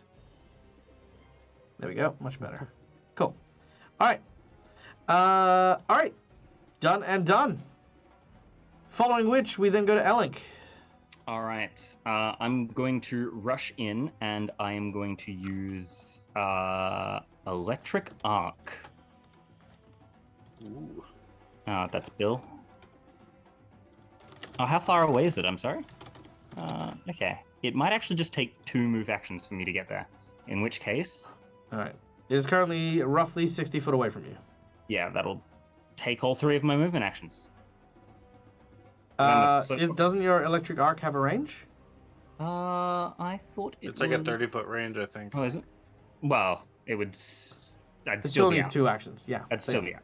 So All let's just run up to it. All right. So, with the fury and fleet of foot as fast as a dwarf can manage, Elink charges and barrel rolls towards the Barghest, who barks angrily, seeing an assailant rushing towards it. As we then go to Aelith.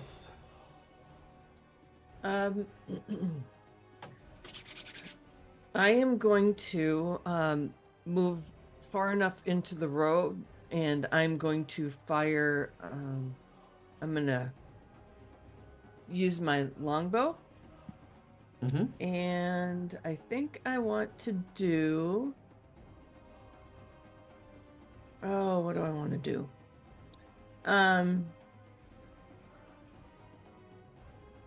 Yeah, I'm gonna do the longbow and precision. Oh, nice. All right. You mark the target as part of your hunter's mark, and you are then going to make your second attack using your precision strike. Take your shot and fire. Okay, so that's going to be... that's going to be the third one, correct? Or the second Correct. one? Third one. Third one, okay. All right, here we go. Where is he? Oh, hold on a minute. Too many things up here. Sorry, I'm just trying to rearrange things. I didn't that's see okay. them. All right, So- I will try again. All right. As you take your Maybe. bow, you stretch it up, notching your arrow before loosing it. It flies over the field of battle, over the cobblestone, past both Bilratar and Elink as it, wham, finds soft purchase in the flank of the Barghest. The arrow sinking deep and dealing a grand total of...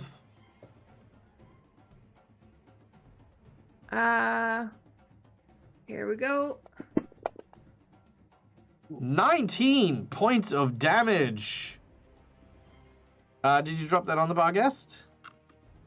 Probably not. That is okay. I will just deal the damage. Boom. There it is.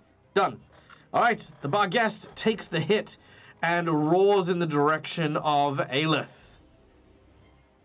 But that is all 3 of your actions. To Hunter's Mark, Precision, and then take your shot. Viv, you're up next.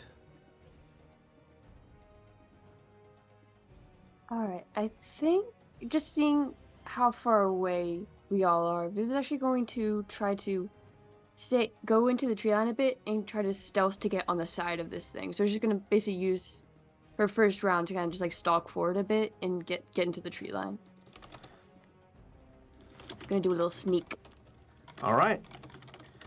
Please make a stealth. Please make a stealth roll as you attempt to sneak around. Alrighty. Ooh. 14. All right. You do get a bonus because it is preoccupied and it does need to search for you. So what did it get before? It got a 14. So yeah, you're fine. It does not notice you. So yeah, you can move. Where would you like to move to? I'm going to go. You can move half your move speed. So if you want, you can take all 3 actions to move up closer. You won't need to re-roll your stealth. Yeah, I think I may just do that. Because, okay, so let's see. Alex on that side, so yeah, I'm just gonna kind of like slink into over here. Nice. As far as I can get. So Yeah. that'll be. So if you're. Yeah, that'll be your triple move to there. Yeah. All right, done and done as Viv makes their way very, very surreptitiously sticking to the shadows of the trees. Arsini, we go to you. All right. I don't think I can get within range of where I want to be to cast this one spell. I'm going to instead go. Yeah, this is still a touch. Okay. I'm going to go up to Lushara and say, This'll help you climb the trees so you can cast from afar without being targeted from it. And I'm going to cast Gecko Grip on her. Lushara, you feel as your fingers begin to grow these like thin striped like slits and swell up ever so slightly. As you kind of feel your hands, there's like this almost sticky, tactile like sort of feeling from your skin as you gain the ability to climb. Yep. You gain a climb speed equal to your speed. And that is my turn. All right, move and casting of spells. Lushara, you're up next. All right. Well, since he's done that, I guess I will use. If only my teammate communicated with me before I had sticky hands. You don't have to use it if you don't want to. It just gives you climb speed. So. Yeah. Well, I don't think I'm gonna climb a tree yet. I'm gonna start with casting shield on myself. A single action spell. The shield animates. What does it look like for you? It probably looks like a swirl of flame almost. It just kind of swirls around to try to block any damage coming in. Nice, love that. And then we are going to throw Divine Lance at that guy because I think I'm 60 feet. Yeah. Yeah, you should be around 60 foot, I think. Yeah. So we're going to. Yeah, that'll be fine. You're literally on 60 foot. Okay. Then I'm going to go ahead and grab that. There it is. Attack. Spell. And can I get you? Yep. All right. Ooh. Oh, solid hit. As the lance flies out and strikes with radiant force. A vitality strike. Wonderful. And then that is going to be. Boop. Aw. Nice. Well, I mean, yeah. Poor roll, but there But we still go. a hit. Yeah. The smell I of got burnt Barghest hair is very, very prominent at this point. As we then finally turn to the Barghest. Actually, no, you have one more action, don't you? No, you shielded. That's Nope. right. Yep, All I right. shielded first. The Barghest does not approve of being attacked and ambushed. It looks at Elink, licks its lips.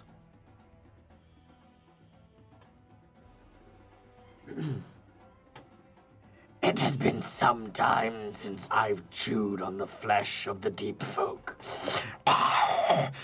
Your meat is tough but sweet. I just want a nibble. And he turns and will try to bite you.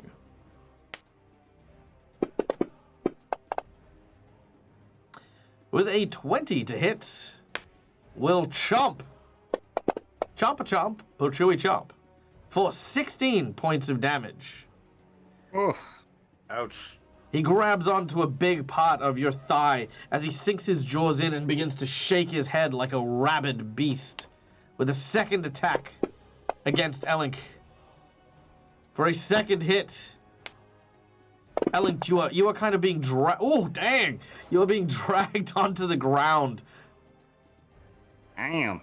as it is basically shaking you, and there is one final chomp that it is going to try and do. Oh, but will critically miss with a natural 1. And you know what? Nice. I'm going to leave it as a natural 1. I could jinx point it, but I feel like I'm going to need those jinx points for later. Go on. Nah, You only live once. nah, I'm good. I'm not. Despite the He, despite this. He's had a TPK, so well, I was gonna say, like, despite he's the satisfied. that's true. Despite the encounter being one based on gluttony, it is not one based on greed. So I am happy to take that. All right, here we go. Pick a number between 1 to 5, please, and we will draw a crit effect. 1. Number 1. All right. This is piercing damage, painful. Oh wait, no, that's a critical hit, not a crit fumble. Sorry, my apologies. Let me try that again. 1. There we go. Unarmed strike. He critically hits himself with the attack. Oh. All right. So as he bites onto your calf, you feel Bites his his tongue. mouth tense and then release ever so slightly. It is going to basically lean down and try to finish you off, trying to bite your throat. As it does so, in the moment in which its eyes are turned upwards, because, you know, when creatures go to bite, in order to protect their eyes, normally they will actually try to close their eyes to shield them. And in that moment, you swiftly grab anything to try and jam into the mouth of this creature to stop it biting you. And fortunately for you, you have grabbed its tail, and it chomps hard onto its tail. In fact, it rips its own tail off and Ouch. howls in agony as it lands a critical hit on itself. That Barget got Bargot. God bar got. Yeah, and that's the thing. Frickin' thing. It was literally... Let's see, where is it? Focus. You critically hit yourself with the attack for the unarmed crit thing. Literally Nice. nothing I can do about it. Dang it. I shouldn't have been cocky. I should have taken the jinx point on it. But too late. Too little, too late. Bilrota, if you're here. Go Yep, sorry. get it. No, that's right. Do you need a Just second? I've trapped in a different room. Okay. Okay. Jesus, don't tell it one. Yep, he definitely won the chasing the tail contest. That's awesome. How far away am I? Oh, but you know what's messed up is he will eat it. Ugh. Oh, Ugh. Yeah. Oh. Because he is gluttonous and these Yeah. things just devour. So yeah, he will totally eat it. Yuck. I don't think I want to know not what I one. missed when I was chasing that hornet then. I wonder if it does Yeah. anything. Very well. So seeing the various bits of carnage in front of me, Belwatar will now charge up with a sudden charge. Oh. Okay, very well. Yep, you can make your charge and make the hit. ooh. All right, a solid hit.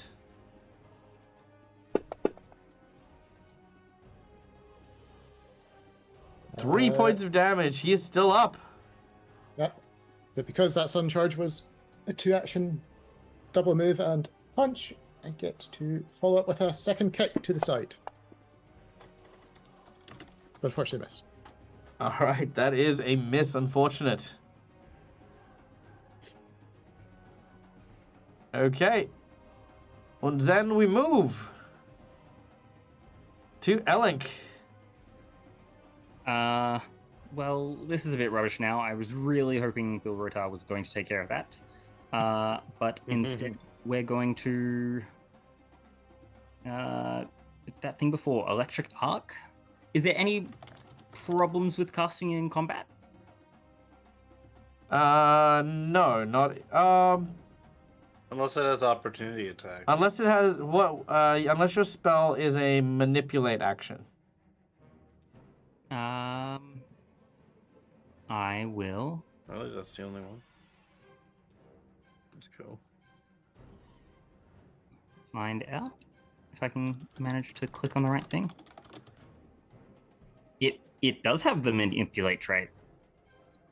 In which case, yes, it does have attacks of opportunity.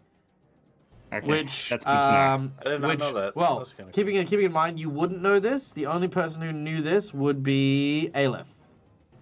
No, I know, but keeping All right, track well, of I've other committed. games, Let's 'cause do it. Yeah. All right, so I'm gonna do the thing. So, does it get to go before me, or It do does I- get an attack of opportunity before you. Right. All right, it is going to try. Roll another one. Bite your own tail again. Okay, let's do it. Hit your own tail again. Okay. That is a critical hit. I'm probably going down. You do have a hero point to stay on your feet if you want to use it.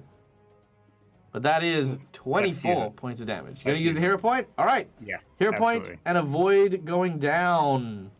As Ellen That's takes okay. the bite, you stay on your feet. All right. All right. You're on 1 hit point. I dragged the thing over. How do I get this to work on this thing? What are we doing? So I'm trying to use electric arc. Nope, that's not what I wanted. Oh, that's the damage. Okay, so where's electric arc? There it is. So use the magnifying glass to do the drop down, and then you need to drop the reflex save onto him. Okay, and the drop down. Okay, yeah. Yeah. Cantrip 1.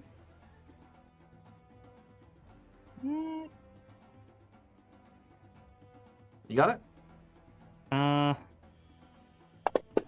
Okay, there we go. All right. He critically saves against the electric arc, and as the blast rushes through him, he manages to evade it, taking no damage from your attack. That is not what we want to see. No. His tail acted like a lightning rod in his body. You have one more action.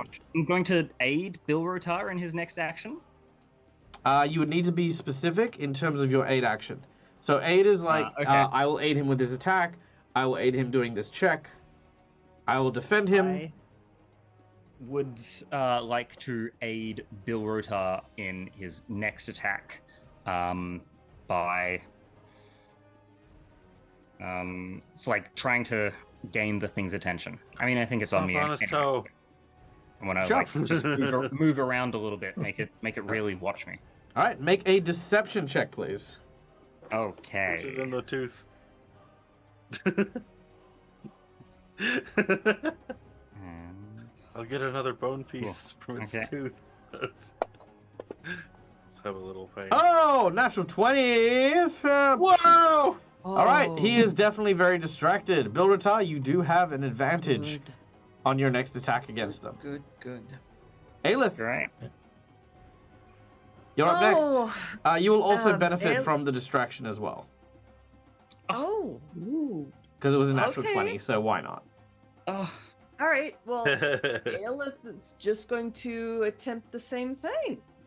So, So this will only take 2 of your actions, one to designate for your precision shot.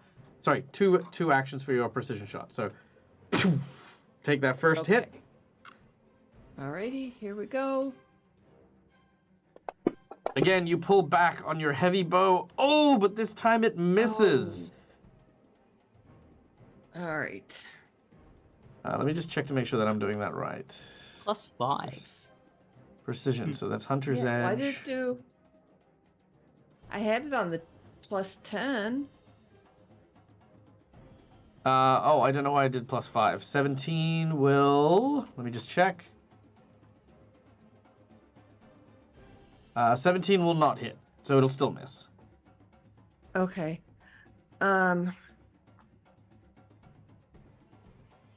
So that was 2. She's gonna try one more. Just. Oh, it was Hunter's Aim that I was thinking of. 18, 19. Okay, yeah. So yeah, you've got one more action, so you can make an attack if you would like. But this one's at the negative 5. Yes, I'm just gonna make the attack.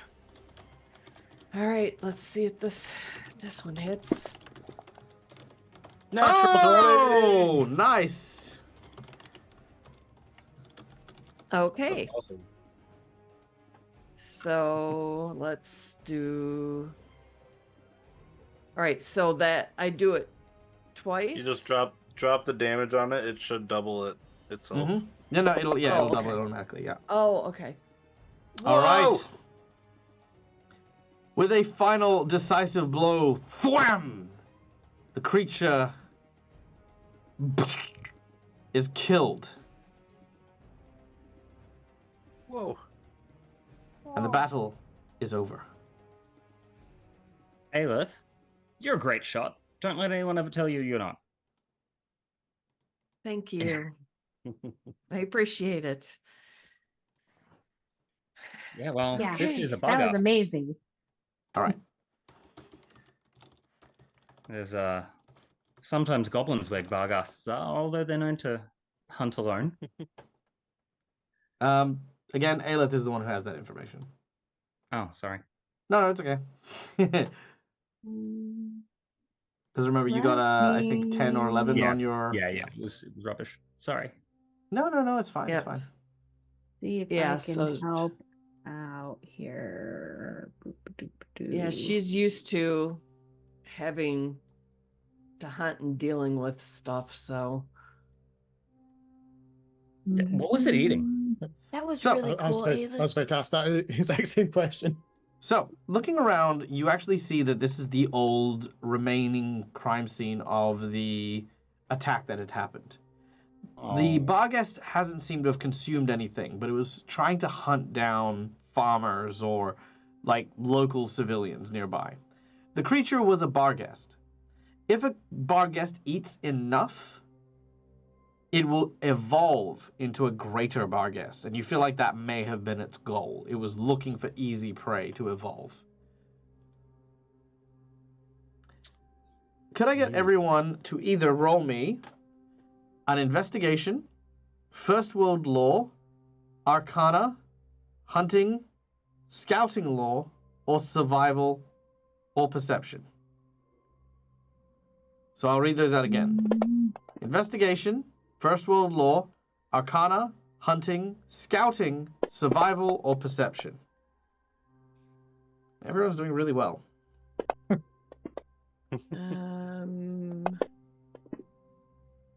Well, let's Oof. give this a try. Perception.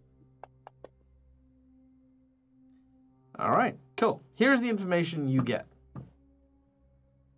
You can see that there is a number of different attack patterns that have happened here.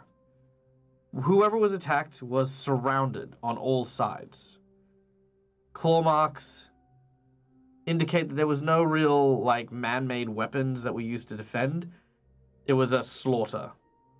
There's a pair of shoeless humanoid footprints that seem to rush towards the trees, where more of the battle happened. The bloodstain you see on the road likely came from a horse or a mule, or something of that, something of that nature. As you follow the footprints, there is several non-terrestrial based movements that happen, likely, something like Dimension Door or Fly or whatever, but the footsteps seem to stop and then disappear and then reappear. This is coming from the Gorgas. You then recall the Gorgas had the ability to slip through shadows as well.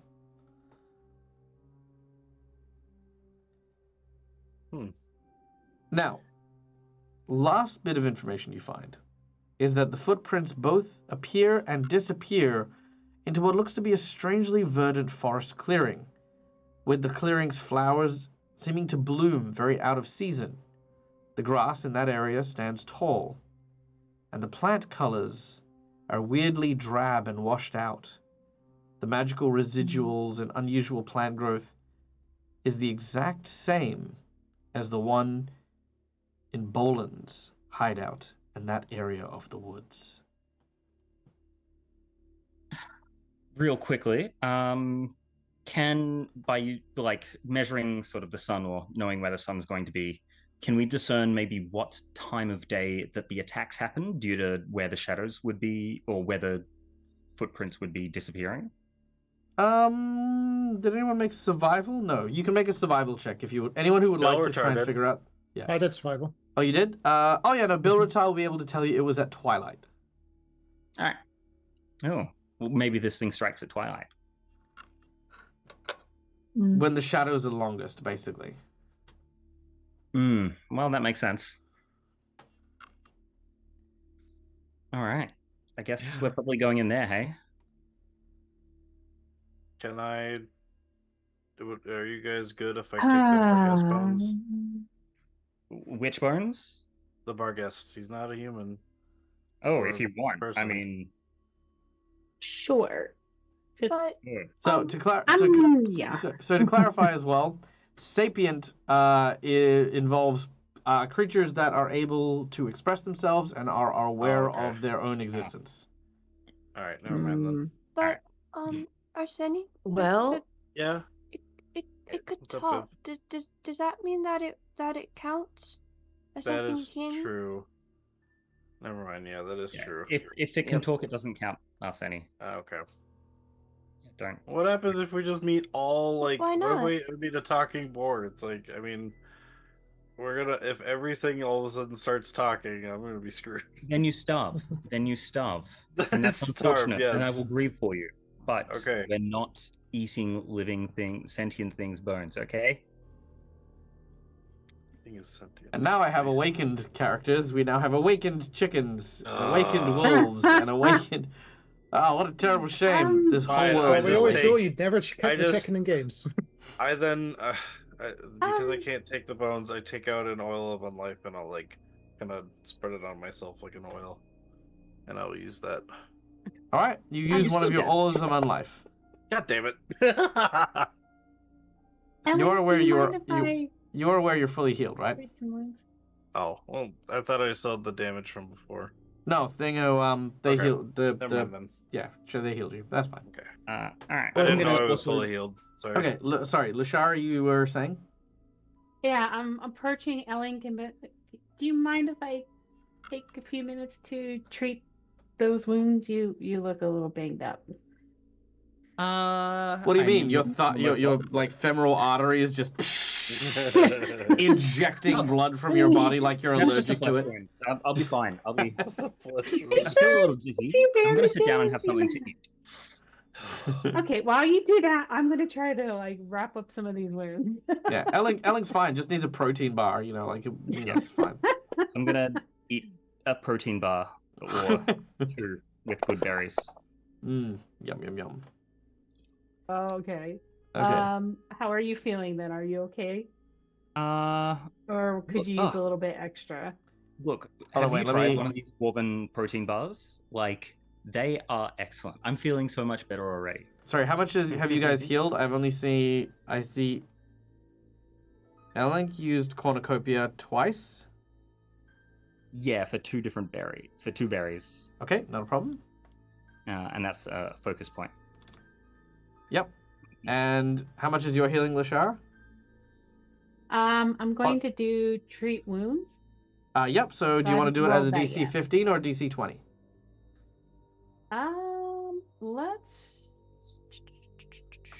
Let's try DC 20. All right, let's do it. Make a heal check as you attempt a medicine check Okay. as you attempt to bandage up these wounds. Okay, there you are. Brilliant. Nice. All right, that's a 24, which Yay. means on your activities page on your character sheet, Mm-hmm. if you go down to medicine, There should Yep. be a little drop-down bar, and there should be one for the 4D, 48. Yep. Perfect. Great. There we go. Chum. They can heal 48. That's pretty cool. Mm-hmm. But it's only once per hour, and if she messes it up, it either does nothing or potentially stabs you. Oh, well, thanks, Lashar. Wow, I'm feeling so much better. Oh, wonderful. You look so much Shara. better now. You're quite skilled at that.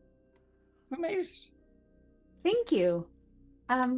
Yeah, thank you. Aelith Good and with a needle. Bilratar and Viv. Aelith, Bilratar, and Viv. Can I get the three of you to make me a perception check, please?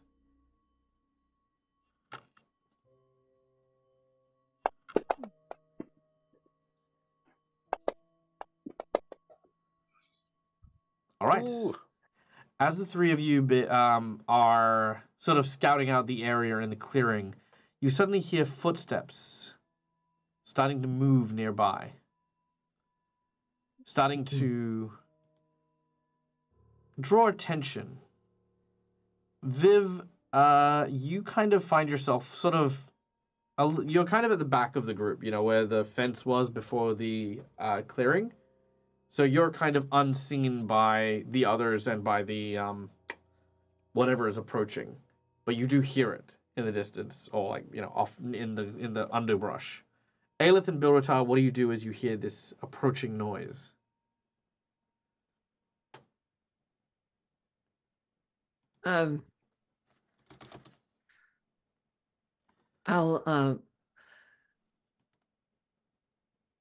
We need to get out of the road.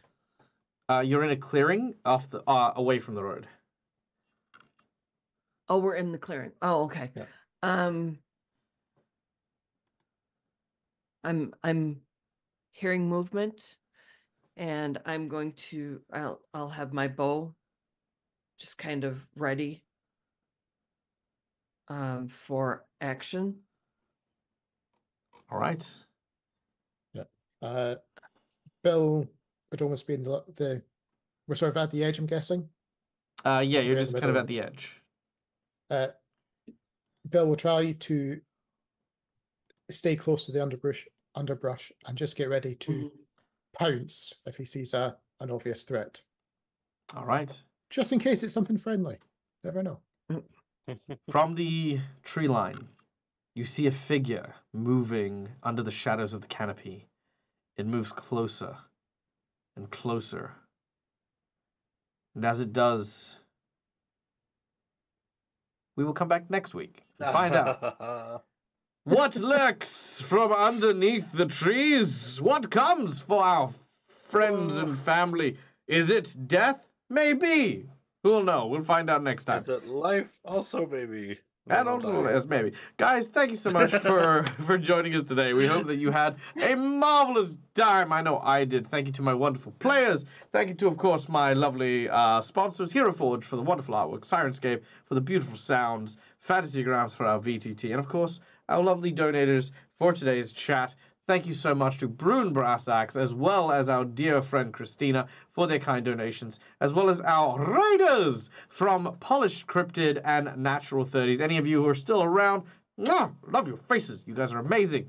And absolutely, I can, Cuddly Raptor. I'm all about the cliffhangers. We absolutely love it. But you know what? Stick around. We do have a little nice thing we do. Because we are at that weird time of day where there is very few people to raid, instead of raiding, we have what's called Dag formations. Dag formations are these little bits of encouragement that I offer to my audience members and my players as well, in order to help brighten up their week and give them some nice, pleasant, happy vibe and insights. So today, here's a good thing that I like to tell people. Today's Dag formation, guys. Playing RPGs teaches us so very much. We often get told that games are for kids, or we get treated that playing these sort of games are sort of a childish endeavor. But truth be told, from the earliest ages, we learn and we grow and we develop through things like play. right? The amount that people have learned through this game, whether it's, communication skills or problem solving or anything like that, for me is just a testament to it. But I don't think it should stop here. I know that everyone who is in this chat, everyone who is in my audience, knows about TTRPGs, the healing power, and how important it is to have that in your life. But don't let that stop you. There is so much more that life can offer you that is still fun, that we can make play out of, whether it's something as simple or stupid as cleaning our house, or, listening to a podcast, or finding joy where we can. Anytime we can. It's a super important aspect of our lives, not only to grow and continue growing as people, but also to make sure that we avoid that horrible burnout that happens from time to time.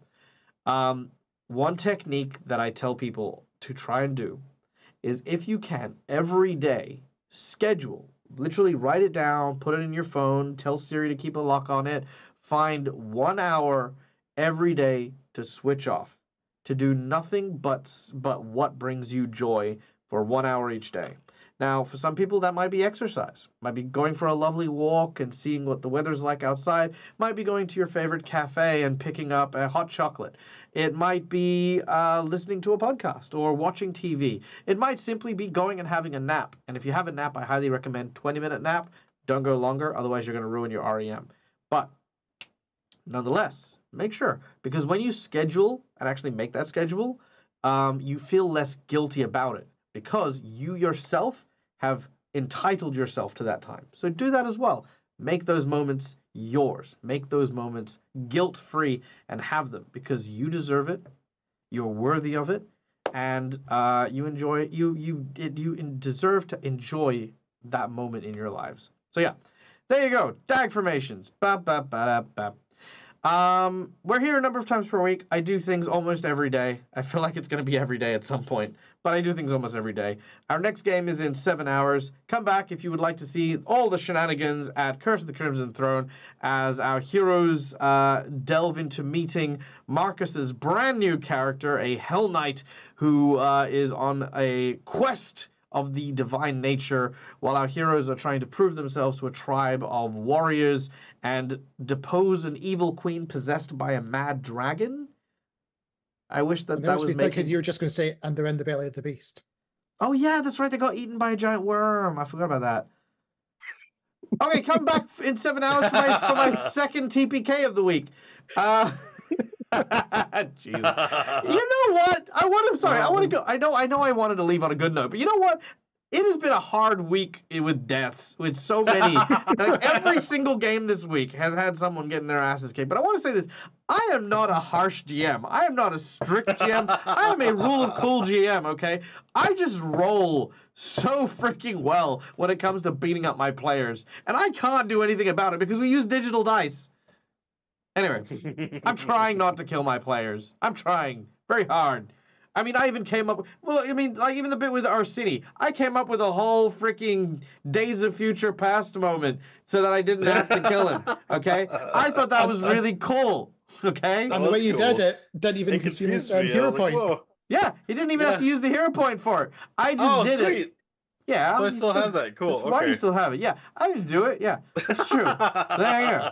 Anyway, okay, guys, stay safe, stay wonderful, be kind to each other, because why the fuck not? It's free. And until we meet again, from us to you, game hard or die trying.